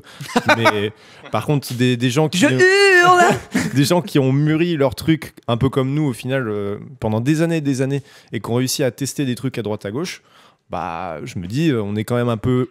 On est autant légitime que si on avait fait ces études, parce que justement, on a ce vécu qui dit que, ouais, ces erreurs-là, je les ai déjà faites avant, je vais pas les faire ensuite, tu vois. Mais en fait. Fais ce que tu as envie de faire. Moi, je pense que c'est juste. Tu veux devenir boulanger, c'est ça? Non, mais la dernière fois, j'écoutais un sujet. Tout à fait. Je suis un vieux. C'est des croissants. J'écoutais RMC et il parlait des Français qui changent de métier. Et il y a tellement des mecs à 45 ans. Le type, il était douanier et d'un coup, il ouvre une boulangerie. Enfin, tu vois, il n'y a plus aucun. Parce que le mec est en mode, mais j'aime le pain. Et je me suis dit aujourd'hui, c'est oui, c'était le pain. Et des mecs à 40 ans. Peut-être qu'il en avait un peu marre de faire des fouilles anales. Aussi. Et il préférait faire des miches, tu vois. J'allais la faire.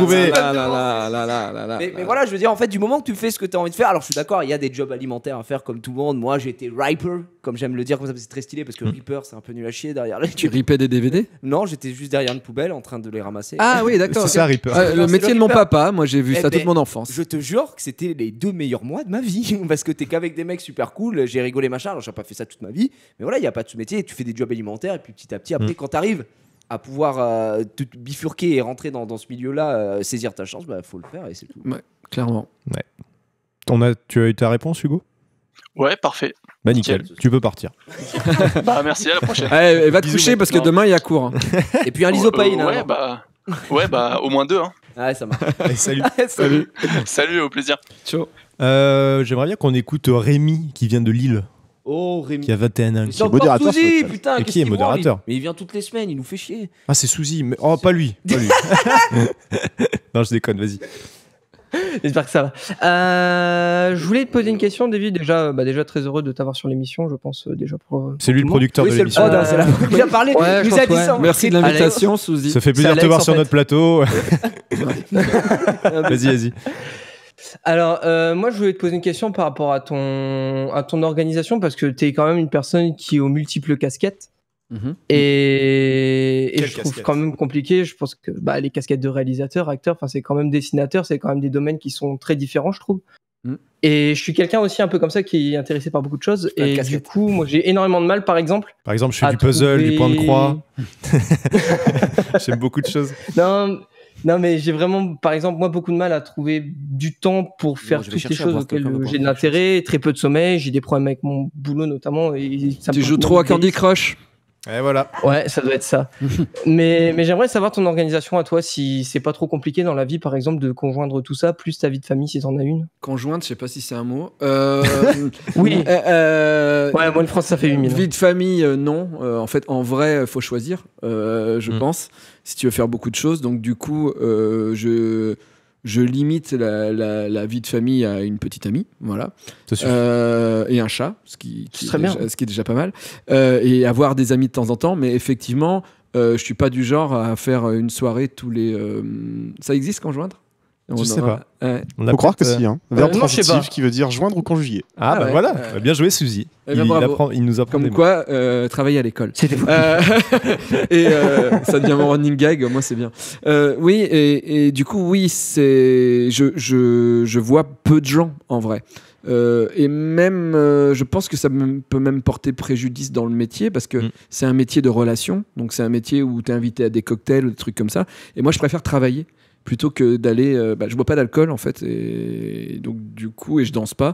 Donc aller à des soirées où des gens sont bourrés et dansent, quand toi, tu préfères dessiner, c'est un peu con. Oui, c'est bizarre. Donc du coup, je préfère travailler, parce que travailler, en fait, je fais le métier de mes rêves. Donc du coup, travailler, c'est pas vraiment travailler, vu que je fais un truc que j'aime bien. Mais voilà, c'est ça.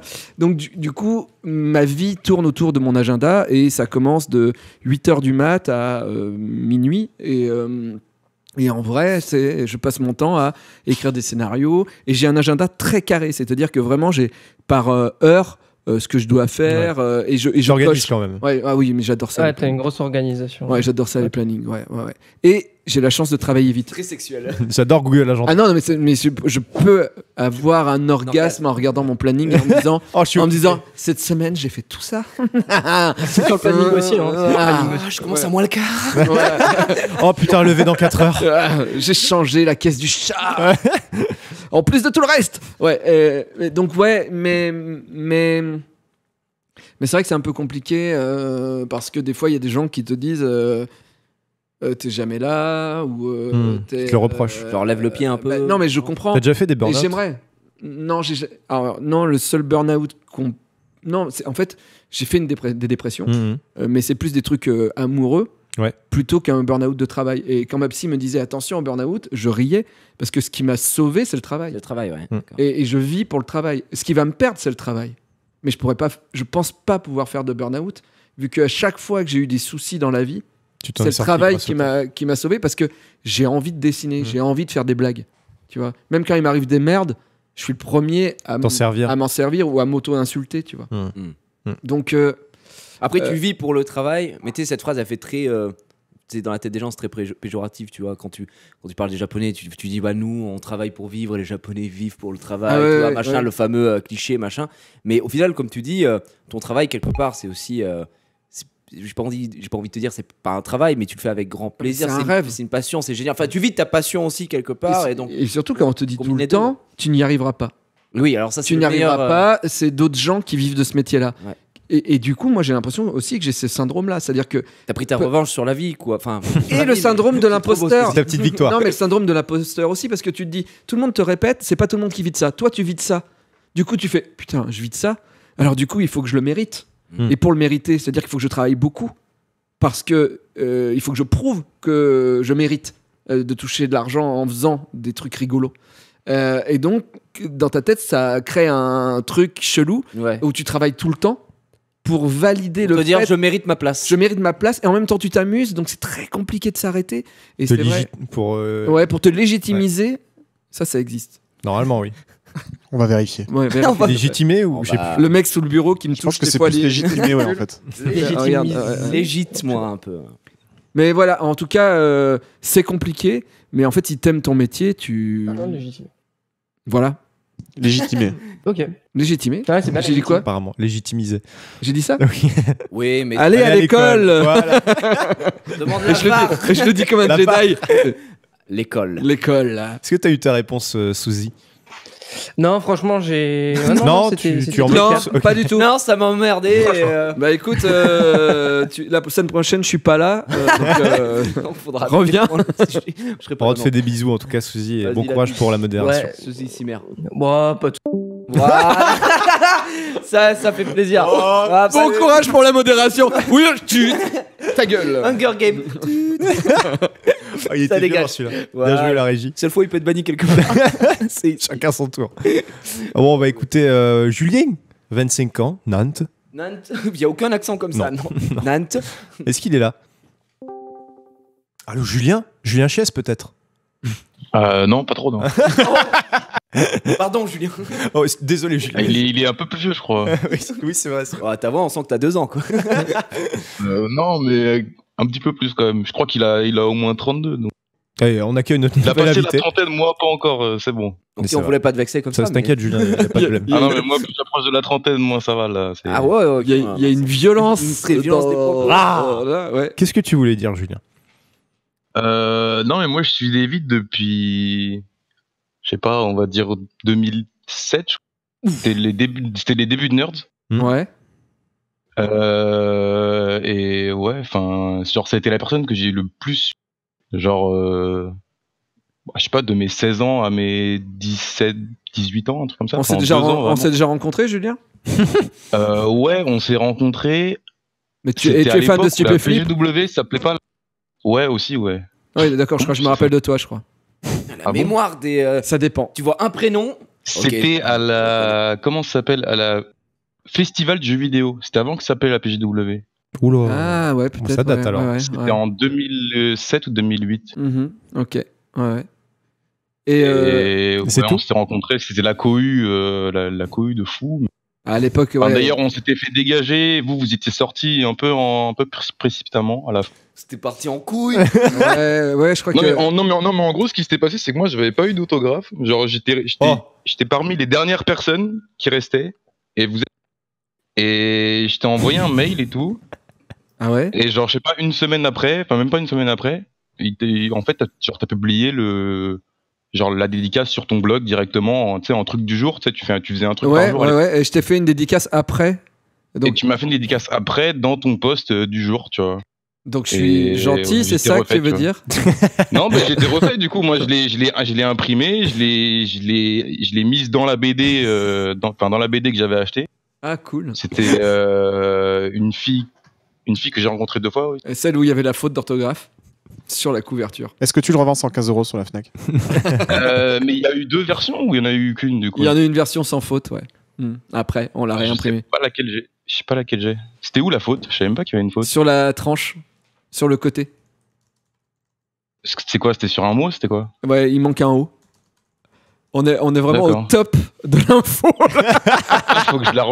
Faut que je la retrouve, regardez si laquelle. Tout le monde s'embrasse. Si c'est la bonne, je pourrais la revendre sur eBay très cher. Ok, Julien. Super. Tout le monde s'en branle. Merci Julien pour cette intervention. On va passer à quelqu'un. Et je te fais des bisous, Julien. Ah bah non, il est parti. Tout va trop vite. C'est Internet, hein. Oh là là, ça va trop vite. J'ai plus le temps. Je parle à quelqu'un, je fais la réponse, c'est déjà quelqu'un d'autre. Oh là là. Je suis mort. Qu'est-ce qui se passe après? Oh oui, bah pardon. Allez, on va écouter Kid qui vient de Saint-Etienne et qui a 22 ans. S'il est là. Ouais. Saint-Etienne. Bonsoir. Ouais. Bonsoir. Salut. Ça va? Salut Saint-Étienne. Ouais, ça va. C'est un peu la pression, mais ça va. Bon, t'inquiète. Hein, et on est entre nous. Tant que tu poses une question intéressante, ça devrait aller. Bah, une anecdote sur la trempe de l'album. Non, mais il vient de Saint-Etienne, j'ai un peu peur, quoi. Ah non, moi je suis pas forcément de Saint-Etienne ou quoi, je vais juste, c'est pas cher et je suis en coloc, du coup. Il a renié la ville de suite. Non, je connais. Non, mais je connais bien Saint-Étienne, donc du coup, voilà, désolé. Il compatit. Ah bah. Qu'est-ce que tu voulais nous dire, Kid? 3 €, 3 € quoi 3 €? Le kebab, le juste prix? Le tram, ouais, c'est le tram. Le train pour aller à Lyon et c'est bien mieux, quoi. Oui, c'est vrai. Voilà. Les bonnes affaires ce soir avec Kid. Bref, et ce que je voulais dire, non, c'était pas forcément une question, c'est genre plutôt par rapport au tweet de publicité pour la Discord, c'était genre David Mourier, genre réalisateur, auteur, dessinateur, tout ça, tu vois. Ouais. Et savoir si c'était possible et genre en fait moi je suis aussi un peu artiste, bah comme Davy, il m'a beaucoup inspiré pour ce que je fais. Ouais. Je suis dessinateur de BD aussi, pro. Et c'était un peu merci.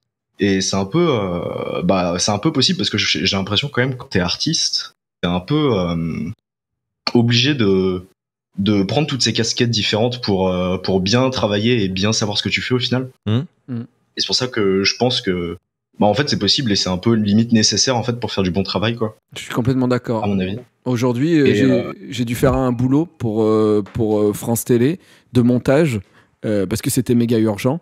Et normalement, c'est pas moi qui fais ça, mais le fait de savoir le faire et de pouvoir le faire, non seulement ça te permet de gagner du temps, mais en plus, ça te permet aussi, quand tu travailles avec des gens, de pas leur demander l'impossible. C'est-à-dire que quand tu maîtrises tout, même si t'es pas très bon, mais que tu sais comment on fait du montage, tu sais comment on fait des choses, tu demandes pas l'impossible au gars en face, parce que tu et peux tu comprends, et tu peux jauger le travail, et tu sais que le mec il va mettre 2 jours à travailler et qu'il te ment pas quand il dit qu'il a 2 jours. Oui, tu peux pas alors qu'il y a certains mecs qui te disent tu me fais ça en une demi-heure. Non mec, non. C'est pas possible. After Effects, c'est pas une demi-heure After Effects. Non. Bah c'est comme ce que nous disait Nico par rapport au site web. Les gens qui connaissent rien au site web, il leur dit tu peux nous faire ça, et il fait en 3 heures, je l'ai fait, je leur dis il me faut une semaine. Et les mecs ne captent pas, du coup il est en mode. Il y a aussi tu peux gagner de l'argent. Tu peux le faire dans l'autre sens.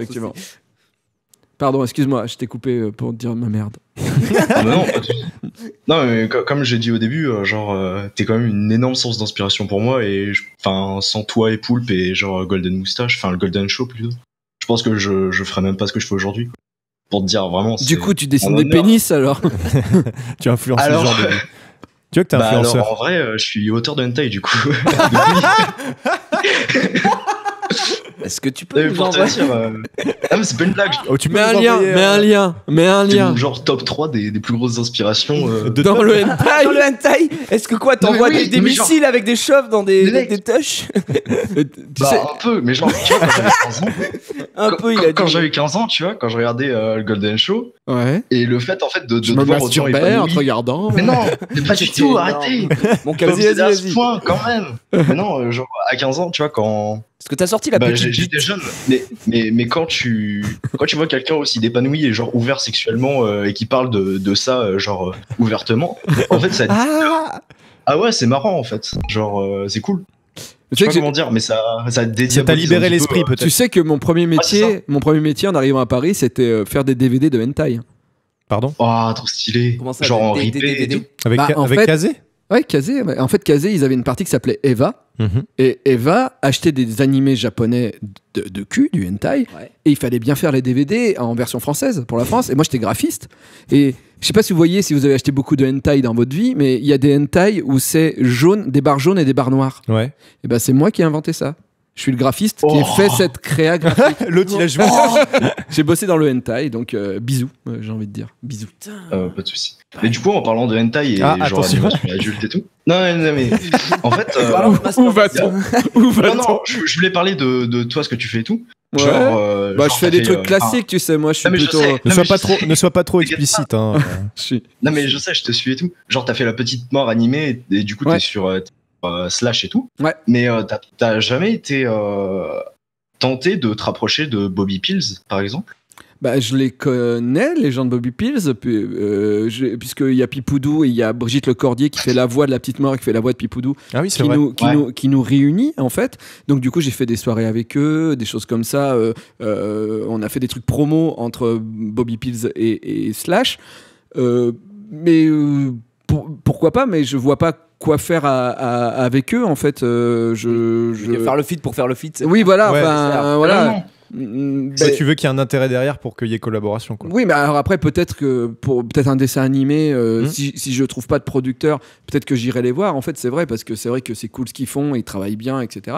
Mais c'est vrai que pour l'instant, j'ai pas eu besoin et voilà. Mais quand je ferai mon hentai, je leur demanderai, je pense.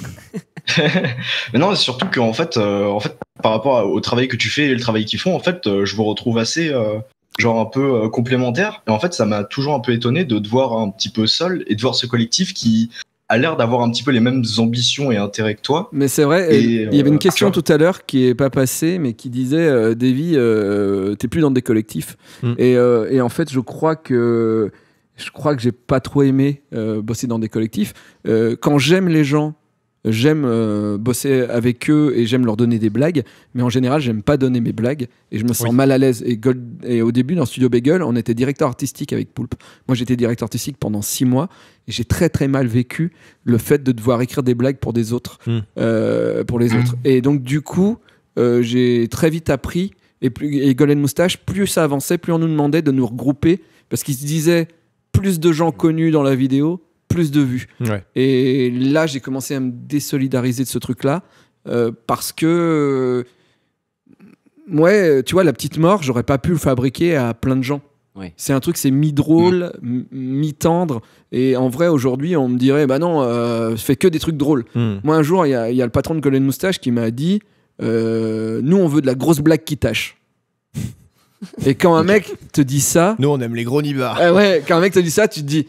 j'ai plus envie de faire des sketchs pour toi, quoi. Tu vois, des grosses blagues qui tâchent, c'est dur, quoi.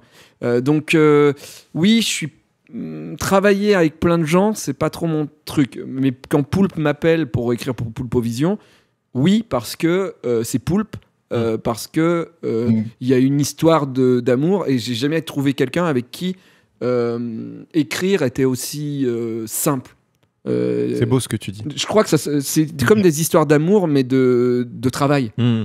Tu as cette personne et cette personne complémentaire. Voilà, c'est ça. Tu sens que tu lui apportes un truc et que lui t'apporte un truc, et tu sais que quand on n'est pas ensemble, eh ben, c'est pas pareil. C'est pas pareil. On perd quelque chose. C'est pour ça que moi, je fais moins de blagues tout seul. Parce que je sais que je suis moins puissant. Vous êtes complémentaires en fait. T'as le droit.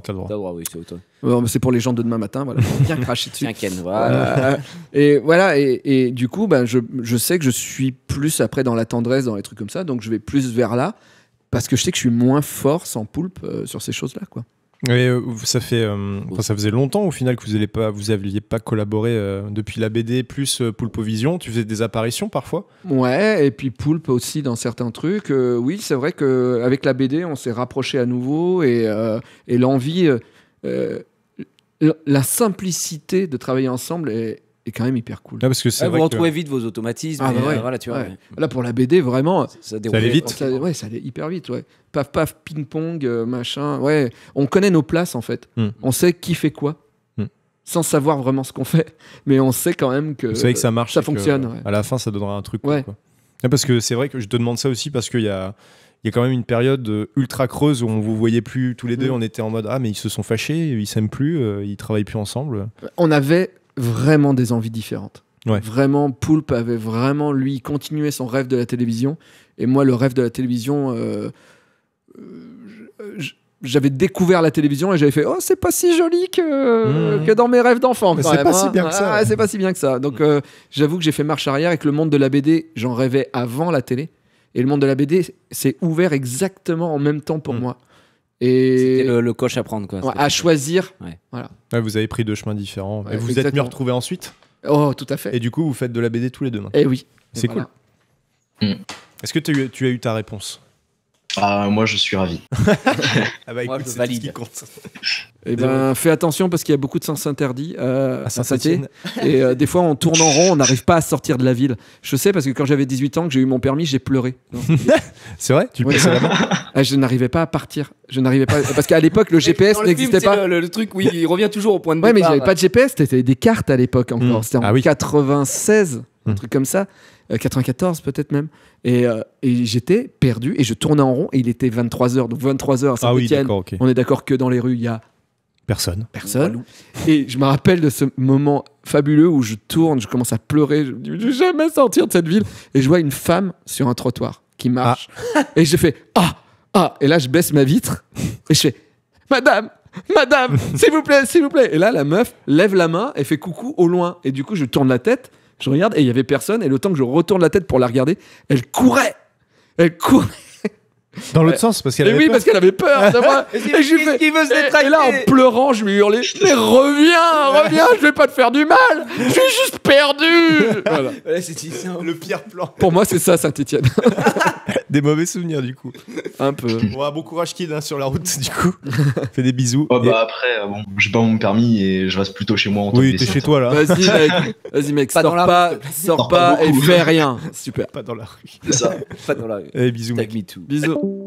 On va passer au prochain, Florent, tiens, de La Rochelle, qui a 23 ans. S'il est là. C'est trop beau, La Rochelle. C'est vrai que c'est ça n'a rien à voir avec Saint-Étienne. Ah non. C'est un peu plus vivant en plus. Ouais. Est-ce que tu es là, Florent? Il est mute. Il est plus mute. Tout à fait. Bonsoir. Bonsoir, Florent. Bonsoir. Il est Mewtwo? Non, il était mute. Salut Hugo, salut Gigi et salut David. Ça va bien? Salut, on est à la radio. Ouais, j'avoue. Aujourd'hui, je vais vous parler du nouveau jeu qui fait fureur. Balancer ton anecdote de puceau. Comment on fait pour coucher avec la mère de sa copine? Qu'est-ce que tu voulais dire, Florent? Justement. Alors, moi, je suis Davy maintenant depuis le lycée. Là, j'ai 23 ans, donc ça fait quand même quelques années.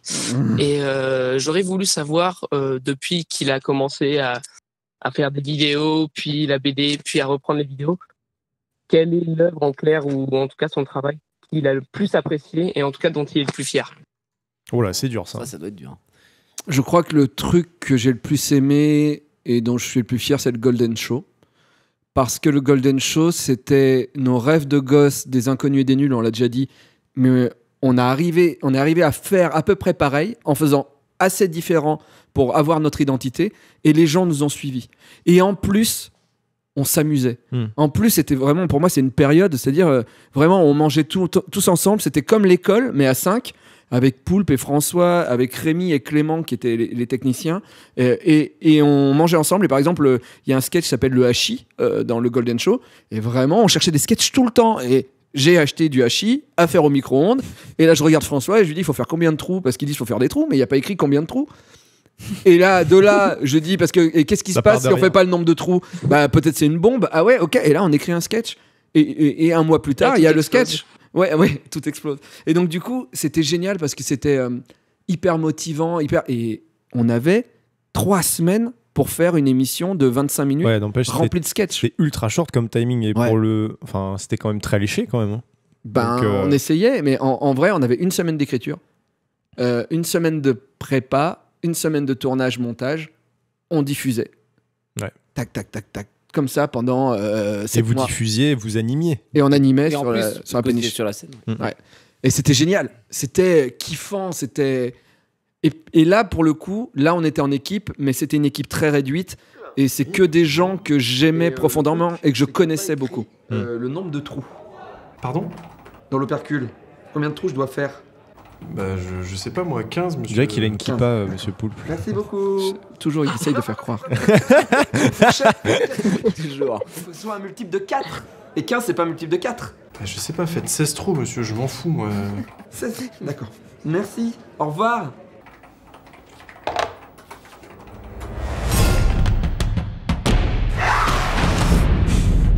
Oh mon Dieu! Allô? Allô, c'est Stéphane de chez France Purée. Vous avez fait combien de trous dans votre opercule, monsieur? Ça fera 16 quand je vais retirer la fourchette, là? Oh non, non, non! Surtout ne retirez pas votre fourchette! Ne touchez plus à rien! Mais qu'est-ce que je dois faire? Oh, je suis là pour vous aider, monsieur! On va traverser ça ensemble! Je vous lâcherai pas! Il y a un petit peu de Karate Boy quand il fait le personnage. Ouais. Poulpe adore l'action, adore les trucs qui explosent, donc c'est vraiment... Karate Boy, les gens t'en parlent beaucoup quand ils te croisent aussi, parce que c'est un truc un peu obscur. C'est plus nerd. Karate Boy, c'est marrant, c'est plus des gens du milieu d'Internet ou des gens dans le cinéma qui adoraient cet objet nul fait exprès. Parce que ça leur parlait, en fait c'était énormément de références comme Nerds, mais beaucoup plus obscures et pointues bizarrement. C'était un hommage au film des années 80 de merde. Ouais, il y en a qui m'ont fait pleurer quand t'es en meuf au bar et avec je sais plus qui, et puis la fois où t'es déguisé en clown là et que tu fonds ou je sais pas quoi, moi ça m'avait fait chialer à l'époque, c'était trop drôle. C'était n'importe quoi. Ouais. En tout cas, c'est le Golden Show, et c'est vrai que La Petite Mort, sinon en solo, pour moi, La Petite Mort, c'est vraiment quelque chose. Ta victoire. Ouais, ça me fait. C'est mon truc tout seul qui a grave marché et qui me fait vivre aujourd'hui. C'est-à-dire que entre le jeu de société, entre les bandes dessinées et entre le dessin animé, vraiment, je touche un salaire grâce à La Petite Mort, quoi. Et imagine, La Petite Mort peut vivre sans moi. Et ça, c'est un truc fou. C'est-à-dire que quand t'es gamin, que tu lis Gaston Lagaffe, tu sais pas qu'il y a un gars qui dessine Gaston Lagaffe. Tu sais pas encore que Franquin, c'est un génie. Tu aimes Gaston Lagaffe. Et ben là, La Petite Mort, c'est pareil. Il y a des enfants, ils regardent le dessin animé, ils savent pas qui je suis, ils en ont rien à foutre. Je vais crever, ils vont continuer à regarder La Petite Mort, et le personnage va vivre sans moi, quoi. Oui. Et ça, il te survivra, quoi. Ouais, ça c'est un truc kiffant. Pas longtemps, peut-être, mais en tout cas un peu, quoi. Et c'est toujours une victoire de quelqu'un qui vient me voir en dédicace pour la BD ou pour le dessin animé, et ils me font, mais je vous ai vu sur Internet, non? Et le mec savait même pas, tu vois. Genre, non, il y a plein de gens qui... Ah ouais. Tu fais un vote. Mais alors du coup, ça c'est vachement intéressant parce que c'est ce que tu disais tout à l'heure, c'est le fait d'avoir cette BD dans les magasins, enfin dans les librairies, qui fait que le mec achète ça, il mourrait rien à foutre, il lit le truc, il vient en dédicace, mais je t'ai vu, et donc au final quelque part. Mais je me souviens, ça t'est déjà arrivé, le mec qui était en mode mais si machin. C'est ça, et La Petite Mort, ce qui est fou avec La Petite Mort, c'est que tout ce qui est fait autour de La Petite Mort fonctionne, mais le lien ne se fait pas forcément. C'est-à-dire que le jeu de société de La Petite Mort est énormément joué. Il y a énormément de gens qui achètent le jeu, qui aiment le jeu. Ça marche bien, quoi. Ouais. Et des fois, j'ai des gens qui viennent me voir en dédicace pour le jeu de société. Et là, quand ils viennent avec le jeu de société, ils regardent et font « Mais il y a une BD ?» Et il y a des gens qui viennent me voir pour le dessin animé. Et le dessin animé, il découvre, il fait, ah, vous avez tiré une BD du dessin animé. Alors je fais, non, c'est comme le Seigneur des Anneaux, il y avait un truc avant. Le mec il va pour la BD, mais il y a un jeu de société. Non mais exactement. Mais attends, il y a pas la brosse à dents. Tant de gens que ça qui et pourtant chaque truc a fonctionné. Du coup maintenant il faut quoi? Il faut la peluche. La peluche, je l'ai. Le jeu mobile. Le jeu mobile avec des achats in-app. Ça a existé, ça s'est il y avait un petit jeu. C'était trop tôt. C'était trop tôt. Ouais. Un gacha. Mais non, c'est trop tard. Le Dokkan Battle de la petite mort. Spécialisé jeu mobile, on a une émission. Parlez pas de Dokkan Battle, j'ai mis tellement d'argent aujourd'hui. Oui, bah t'as un Yankee en face de toi aussi. Est-ce que tu as mis 25 000 € dans un jeu mobile? Je sais pas. J'ai dit à mon comptable. Voilà. J'ai dit à mon comptable à la fin de l'année. Tu me donnes tout, sauf les achats de Dokkan Battle. D'accord. Et ben moi j'ai dit à ma comptable, ce sont des frais. Ah mais moi aussi c'est un frais. Moi je suis en mode, oui. Ma comptable fait des frais société. Je lui ai dit, écoutez, Simon Herzog. Attends, on pourra comparer nos LR. Mais je joue plus à Dokkan Battle. Dokkan Battle, j'ai joué 3 mois, je crois que j'ai mis 5000 balles. Et tu mets quoi toi? Et je suis à Simon Herzog moi. Ah ouais, non. Voilà. Non, moi, il y a les dessins de Akira Toriyama quand même. Ah ouais, non, mais je comprends. La petite touche fan, quoi. Toujours Pokémon Go? Ouais, toujours Pokémon Go. C'est vrai. Il a acheté Sword ou épée au bouclier ou pas là sur Switch? Non. C'est quoi le dernier jeu que t'as fait, David? Tu me disais que tu jouais plus beaucoup la dernière fois. Non, je joue plus beaucoup. Luigi Mansion avec ma copine. Ça c'est très bien. Et on a kiffé. La tout à deux, c'est vachement bien. Mais toi, moi, ce que j'ai fait, j'ai acheté pour ma femme Pokémon bouclier. Et moi, je fais Pokémon épée. Et c'est le premier Pokémon que je ferai pas.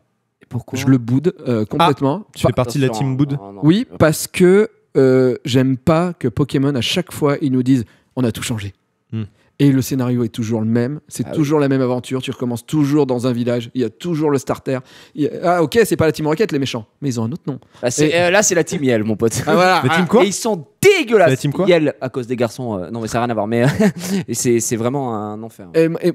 Et du coup là, et en plus quand ils nous ont fait croire qu'il y avait un monde libre, il y a plein de gens qui m'ont dit ah ça va être un monde libre et tout ça, je fais non, ça va être comme le parc Safari, tu vas aller dans le truc, je sais pas, je l'ai pas fait, donc peut-être que vous allez me faire mentir, hein.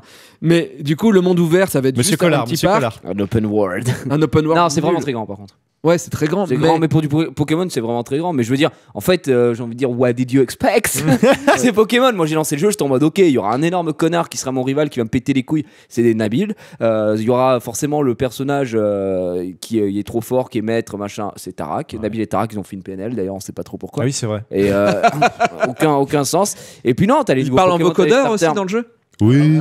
En bas des blocs. ODD. Alors après, objectivement, le jeu est dans la lignée des Pokémon. Je veux dire, je passe juste un bon moment. Moi, je les ai tous faits. Voilà. Et là, je crois que je suis fatigué. Mais Pokémon Go, c'est tellement génial. C'est tellement le vrai jeu de Pokémon. Non, mais si, t'es dans la vraie vie. Et tu jettes une Pokéball comme ça. Non mais c'est comme nul à chier, il faut se battre, il faut le mériter. Sacha, il tourne quand il tournait sa casquette Sacha, ça veut dire que ça allait chier des bulles carrées mon pote. Il était comme ça, il jetait. Ça fait longtemps que t'as pas joué à Pokémon Go parce que là il y en a ils se barrent quand même des Pokémon. Excuse-moi. Mais il se barre quand même, je veux dire il y a pas de combat avant de le capturer, tu jettes ta Pokéball et voilà, c'est fade, c'est insipide. C'est de la merde. Ouais, mais quand tu vas dans les arènes pour choper des légendaires. Ouais, ça se tabasse. Il y a du raid, c'est vrai. Je me rappelle, Davy, la première fois qu'il est venu, il m'a dit ah non, mais je suis content de venir là. En plus, j'ai vu qu'il y avait un spot pour farmer des trucs sur Pokémon Go à côté. Donc après, je suis parti, j'ai mis 3 heures à rentrer. Oui, tu m'avais dit parce que j'ai été allé et j'ai pas trouvé le Pokémon que je voulais et j'ai tourné. Oui, bon, bref. Non, mais en gros, moi j'ai joué à Pokémon Go, j'aime bien aussi, mais voilà, je préfère les Pokémon classiques. Et voilà, mais ça, c'est envoyé dans les dents directement. Et on a complètement oublié qu'on parlait à Florent. Mais tu disais que tu étais fier de qui joue à Golden Show. Je crois que j'ai dit. Donc Florent, ça veut dire que là, on va te parler. D'un seul coup, on va entendre tutut et ça veut dire que tu vas te faire virer sans que tu puisses répondre. Mais t'as su ce que tu voulais, Florent. Je vous fais des bisous. Ouais, bisous, Florent. Des bisous. Ciao. Merci beaucoup. Tutut. Bam. Ça dégage. On va en entendre un dernier avant. Parce qu'apparemment, il y a une petite anecdote qu'un abonné nous a laissé sous l'oreille. Il y a quelqu'un qui me demande si dans mon agenda bien rodé, il y a 3 heures pour Pokémon. Alors il faut savoir que, je suis sûr que oui. Je mets Pokémon à côté de moi, je travaille sur mon ordinateur et je regarde un peu les trucs qui pop ou les raids à côté. Et donc à tout moment, même avant, j'avais mes rollers à côté de mon bureau. Là, je le fais plus trop. Et donc je vois un truc qui pop et je faisais... Ok, j'ai 30 minutes, parce que le Pokémon est là pendant 30 minutes. Je mettais mes rollers, j'arrêtais de travailler, je partais, je chopais le Pokémon, je revenais. Et il y en avait un, tu sais, il faut un nombre de bonbons pour les faire popper. Et je savais que tous les jours, à 11h, pendant 15 jours, il y en avait un qui popait dans un parc à côté. J'attendais 11h, j'avais mis mon réveil. Ça sonnait. Je le chopais. J'avais mes 6 bonbons parce que je mettais un ananas. Je revenais. Et voilà. Ah, le farmer de l'extérieur. Mais tout est carré. Mais c'était dans un planning, justement. Dans un planning. Ça marchait. Est-ce qu'il y avait le petit truc dans le Google Agenda aller farmer? Ouais, il y avait Racaillou. C'était le Racaillou. Ce chien de Racaillou, on va aller le chercher. Moi, juste avant qu'on prenne le dernier, je voulais juste te poser une question par rapport au BD. Est-ce que tu édites et distribues uniquement dans en France ou dans des pays francophones, ou par exemple est-ce que on peut trouver ta BD, je vais dire n'importe quoi, en Algérie, au Maroc, au Canada, dans des pays francophones? Est-ce que ça s'exporte? Les pays francophones, oui, mais c'est plus dur à trouver. Belgique, Suisse, France, c'est facile. Ok. Tu peux trouver au Canada, mais avec l'import et tout ça, ça va coûter un peu cher, et ça va être surtout à Montréal ou dans certaines boutiques. Voilà. Je suis allé à Montréal, je suis allé voir s'il y avait ma BD, et il y avait que ma BD que j'avais fait avec les Wistrondheim, donc c'est un peu plus compliqué à trouver. En Algérie, je ne sais pas du tout. Mais à mon avis, c'est un peu compliqué. Non, mais j'ai eu la chance de vendre à l'étranger. D'accord. Dans une autre langue, parce que moi, t'es venu avec tes BD à l'étranger ou ça a été traduit dans une autre langue? Ça a été traduit dans une autre langue. Où ça? Et alors, ce n'est pas La Petite Mort, c'est Super Caca, ma BD Super Caca, qui a été traduit pour les étrangers, qui a été vendu ça dégage en espagnol. Donc c'est Super Caca. Super Caca. Super Caca. Si, il faut me la poudre. Et ça a été vendu aussi aux Pays-Bas. Et alors, c'est Super Caca avec des K. Ah ouais, pas mal. Ah ouais, ça donne combien de cas agressif. Ouais, voilà. 2, j'espère. Et donc je suis très content, j'ai vendu à l'étranger. Là. Et là, je suis content en tant qu'éditeur. J'ai une BD. Parce que j'édite des gens aussi, et il y a une BD qui a grave marché par Sophie Lambda qui s'appelle Tant pis pour l'amour. Et Tant pis pour l'amour a été vendu dans un pays anglophone. Ah ouais? Ça c'est génial. Et ça c'est génial. Parce que c'est une case en moins. C'est ma collection de cases en moins. Et bientôt au Japon peut-être. Peut-être si tu fais le marché pénétrer les Japonais, c'est compliqué. C'est très serré, c'est un marché serré. Le marché est serré. Bien sûr. C'est quoi la chaîne YouTube de Davy? C'est Davy Mourier. Davy Mourier. Tu tapes Bad Strip, Bad News, pardon, tu vas tomber sur quelque chose. Bad Strip, c'était à l'ancienne ça. Oui. Même moi, je suis dans le passé. Ouais. Moi, je prends un peu d'odeur. Mais je mets que des trucs avec bad en fait. Ouais, t'aimes bien le mot bad. J'aime bien le mot bad. Ça vient de Buffy. L'héroïne ou bad à la fin il disait bad zombie ou je sais plus quoi, et puis dans la série elle disait bad Buffy, bad, et voilà. Et du coup ça t'est resté. Je suis un fan de Buffy. Ouais. Mais c'est vrai que t'en parlais beaucoup dans tes vlogs, puis t'avais les DVD, t'as toujours les DVD. Et puis Buffy ça a influencé Doctor Who. Aujourd'hui il y a des milliards de fans de Doctor Who et ils vont te dire Buffy c'est de la merde. Et le gars qui a relancé Doctor Who était fan de Buffy et il s'est dit. Et il s'est inspiré de ça. Et oui, il s'est dit, Davis s'est dit. En fait, il faut prendre l'esprit de Buffy pour pouvoir rendre Doctor Who cool aujourd'hui en Angleterre. Parce que et voilà. Buffy, c'est quand même ultra. C'est un peu nanar. La première saison est un peu compliquée, mais plus ça avance, plus tu te dis putain, c'est du génie. Mais tu sais, moi, j'ai préféré Charmed, tu vois, genre regardé Charmed. Mais Charmed, c'est nul. Oh non. Non, mais Buffy quand même. Dans la saison 3 ou 4, le méchant, c'est le cancer de sa mère. Et quand c'est une série pour ados où il y a des vampires, c'est quand même fou de faire passer ça. Dans Charms, il n'y a pas un deuxième degré, il n'y a pas de troisième degré. Mais mec, c'est serious business H24. Alyssa Milano. Mais oui, mais bien sûr. Il y a Cole Turner. Non, mais Alyssa Milano. Balthazar. Holy Mary Combs qui sera au TGS, mon pote. Léo, qui sera également au TGS. Ah bah tu pourras la voir. Oui, je sais que tu y es. Ma femme, elle me pète les burnes pour qu'on aille au TGS pour aller faire des putains de photos avec les acteurs de Charmed. En plus, tu vas devoir payer. Et oui, et c'est 20 balles la photo. Mais tu vas attendre. Moi, fan de Stargate SG1 quand ils ont fait venir Apophis. Bon, j'en ai rien à foutre. Mais après, ils ont fait venir, comment il s'appelle Le Pimps.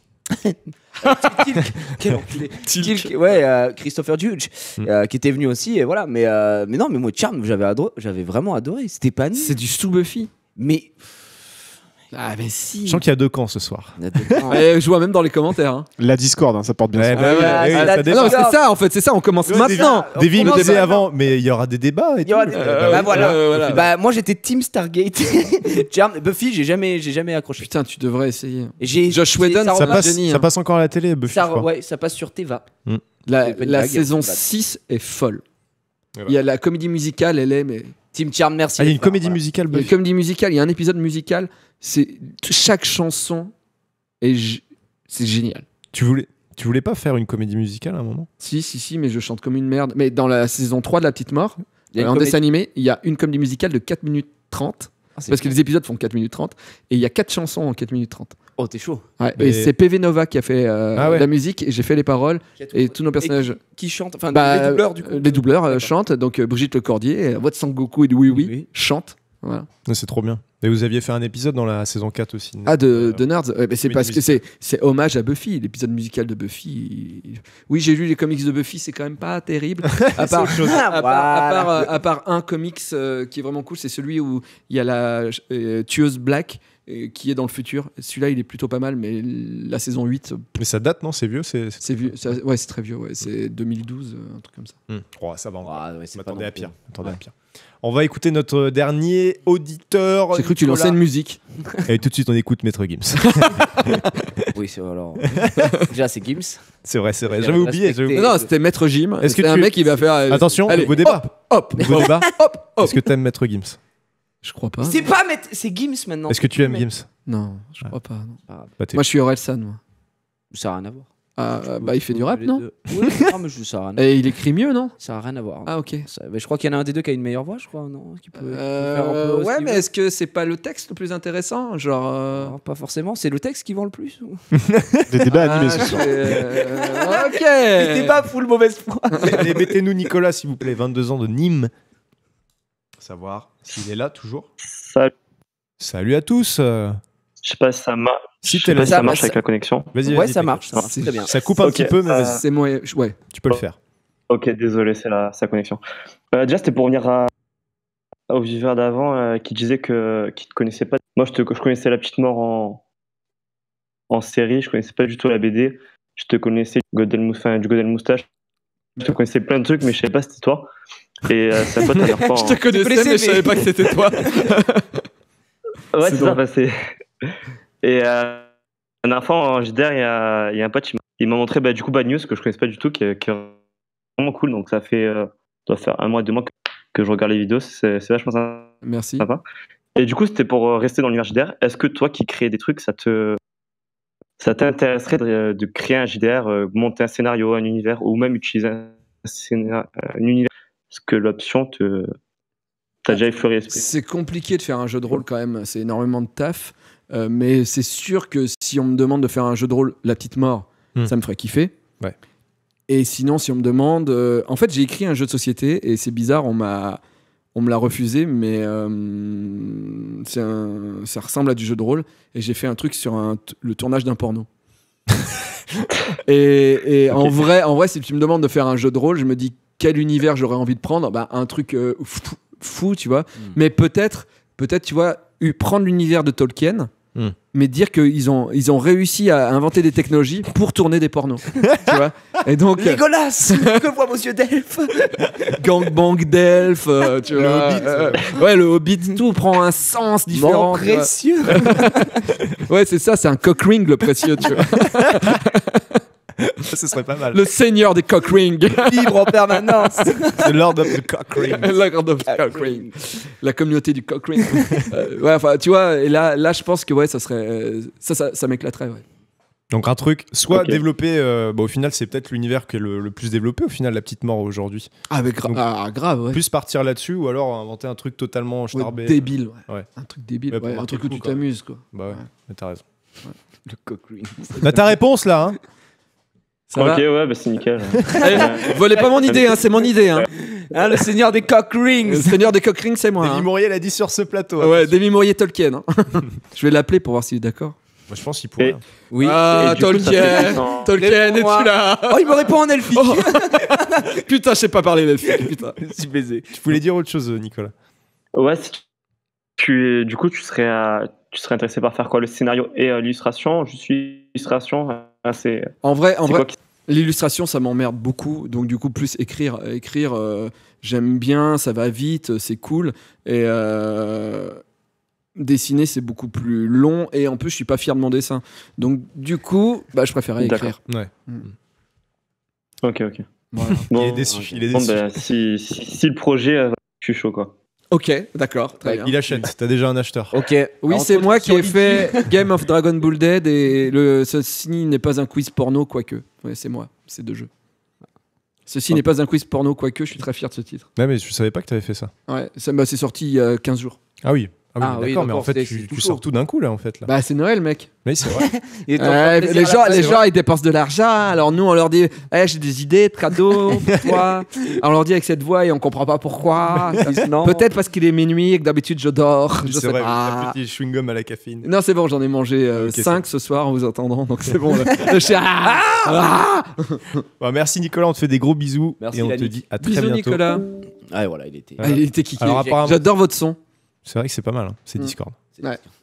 On finit toujours l'émission par une anecdote. Ouais. Apparemment, il y a un abonné qui voulait parler ce soir et qui a dit est-ce que c'est possible que tu nous racontes l'anecdote de Super Caca?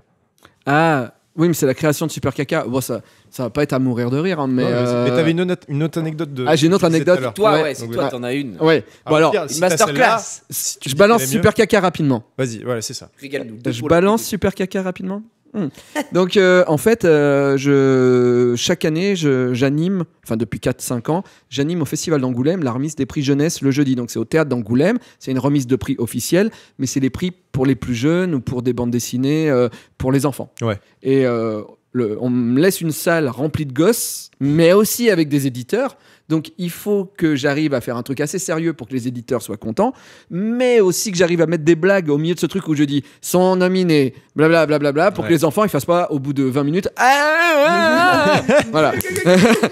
Donc du coup, mon idée c'était chaque année d'inventer une fausse bande dessinée que je glisse au milieu des prix et que les gamins savent très bien que c'est pas vrai. Et donc une année, je me suis dit bon, je vais inventer un truc que personne ne fera en bande dessinée, ça va s'appeler Super Caca. Et donc à chaque fois, je disais sont nominés Tintin au pays du Congo, machin, et Super Caca tire la chasse. Et j'avais fait au feutre dégueulasse une couverture. Une fausse couverture. Une fausse couverture, voilà. Les enfants rient. Et à la fin de la séance, j'ai plein de gamins qui viennent me voir et qui me disent monsieur, mais vraiment, il y avait une dizaine de gosses, monsieur, où est-ce qu'on peut acheter la BD Super Caca? Et là, c'est sûr. Trop premier degré. Oui, bah, les enfants, c'est la team ouais, premier degré. bah, Hein, normal. tu sais. Et là, tu fais bah, ça n'existe pas, c'était des blagues. Oh, vous pouvez me dessiner Super Caca? Oui, alors tu dessines Super Caca. Et là, dans cette salle, il n'y a que des éditeurs. Du coup, il y a 2 éditeurs qui viennent me voir à Avec la fin le chéquier. et qui me disent vous savez, on le fait Super Caca.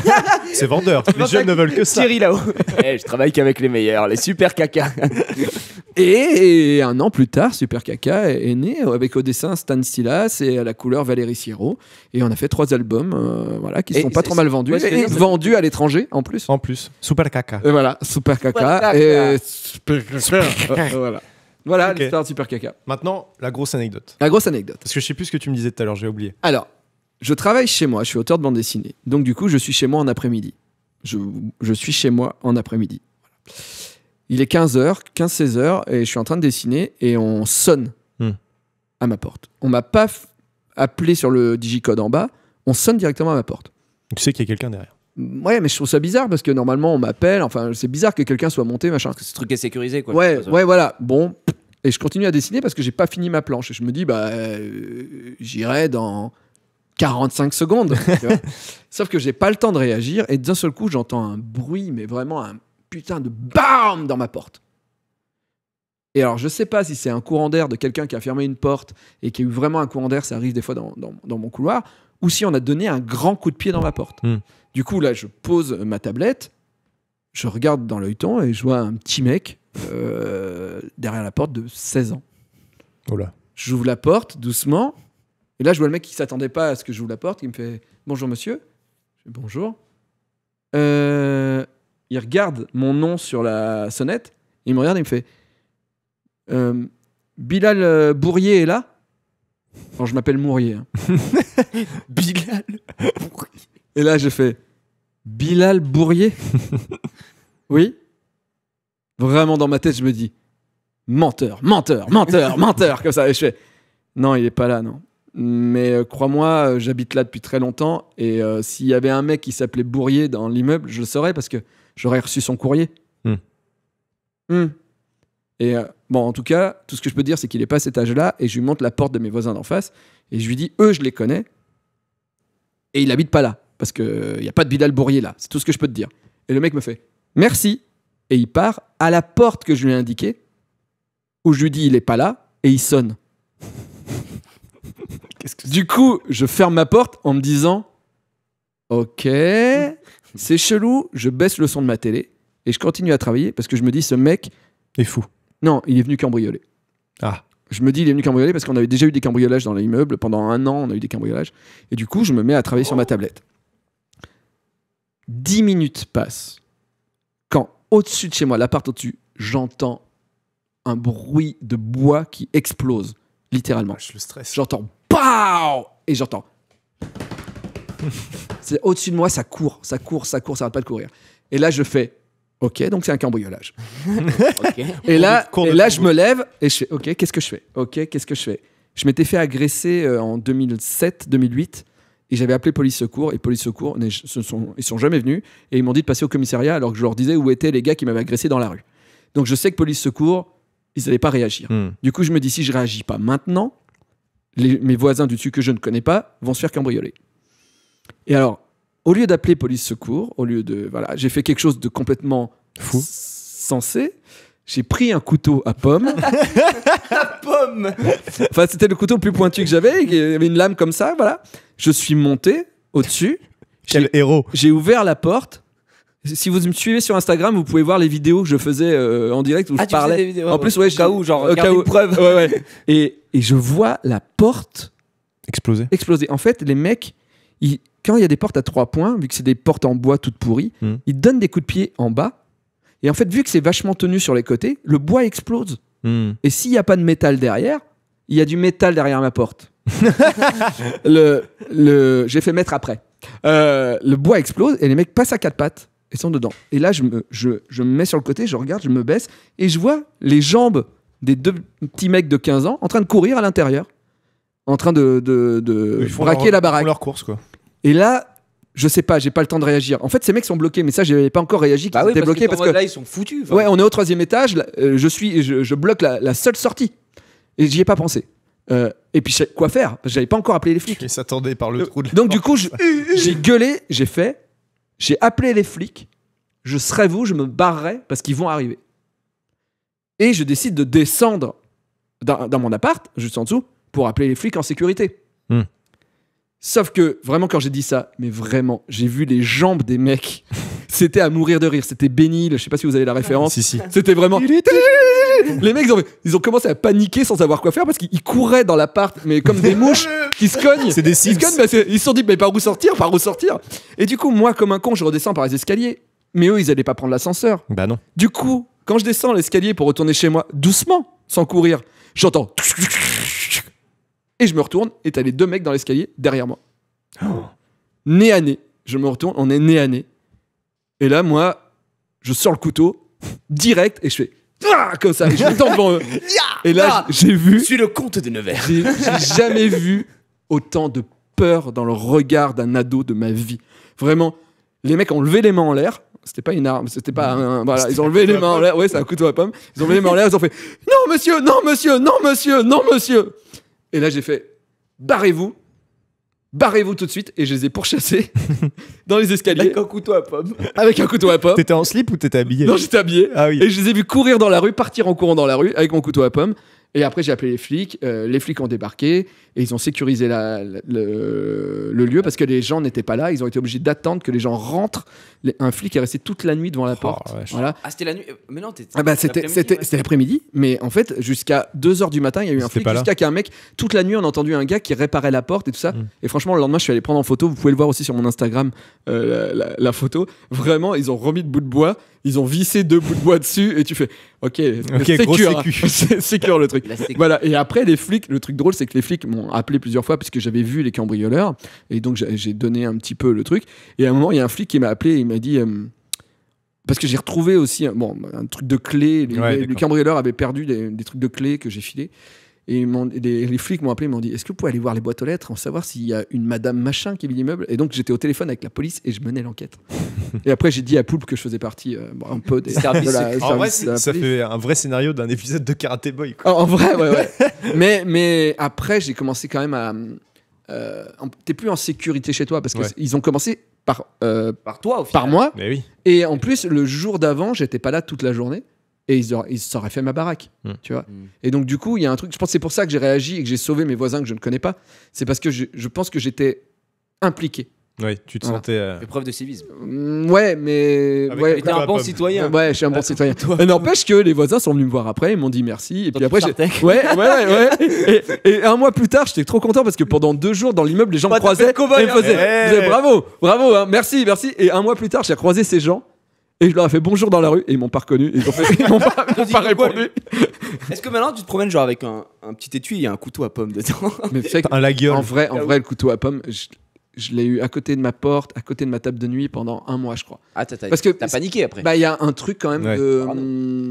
Ouais. Je vais le garder au cas où. C'est ça. C'est ça, ouais. Sachant que tu sais très bien qu'il ne va rien faire ce couteau à pommes, à part couper une pomme. Ouais, et puis surtout que je n'aurais pas hyper envie de m'en servir en vrai. Hein. Ouais, mais ouais, il y a un truc.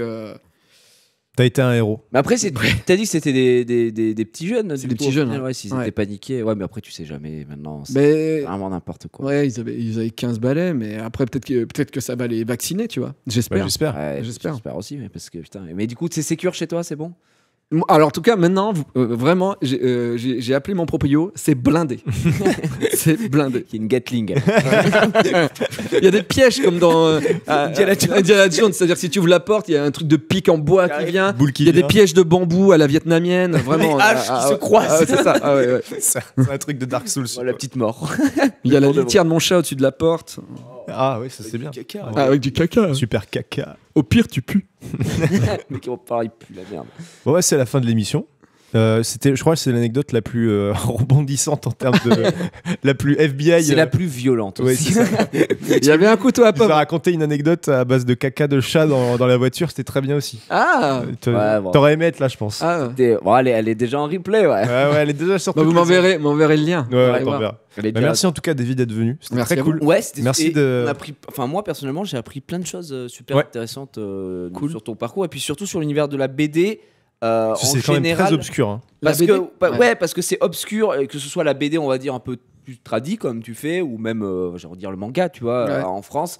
Parce que nous, moi, je m'étais renseigné, on voulait monter un truc avec des potes, etc. Et c'est vrai que c'était en mode, tu fais ça, de la pure passion. Tu sais que tu ne gagnes pas une thune.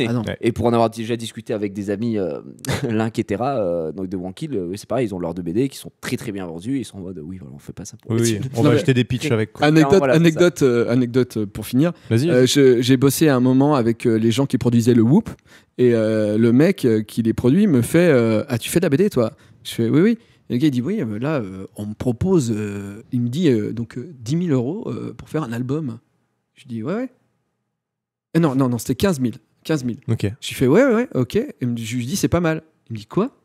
Je fais bah 15 000 pour un album BD en avaloir, c'est bien. Il me dit mais on peut pas vivre avec ça. Mais c'est de la merde. je fais bah si quand on est 2, si enfin il faut en faire plusieurs, mais voilà. Et vraiment le mec il fait mais pourquoi tu fais ça? Et j'ai fait le mec et là d'un coup j'ai fait tu sais, tous mes rêves d'enfant ont fait genre parce que c'est cool, parce que j'aime bien la BD. J'aime bien et au final le Whoop a fait un agenda mais a pas fait une BD. La Whoop gang.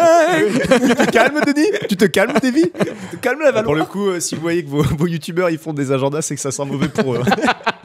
Ou alors écrivez des bouquins. Ouais. Faites des post-it, quelque chose. Faites des recettes gastronomiques. Ouais, voilà, faites des t-shirts. Je crois qu'on a retrouvé la porte.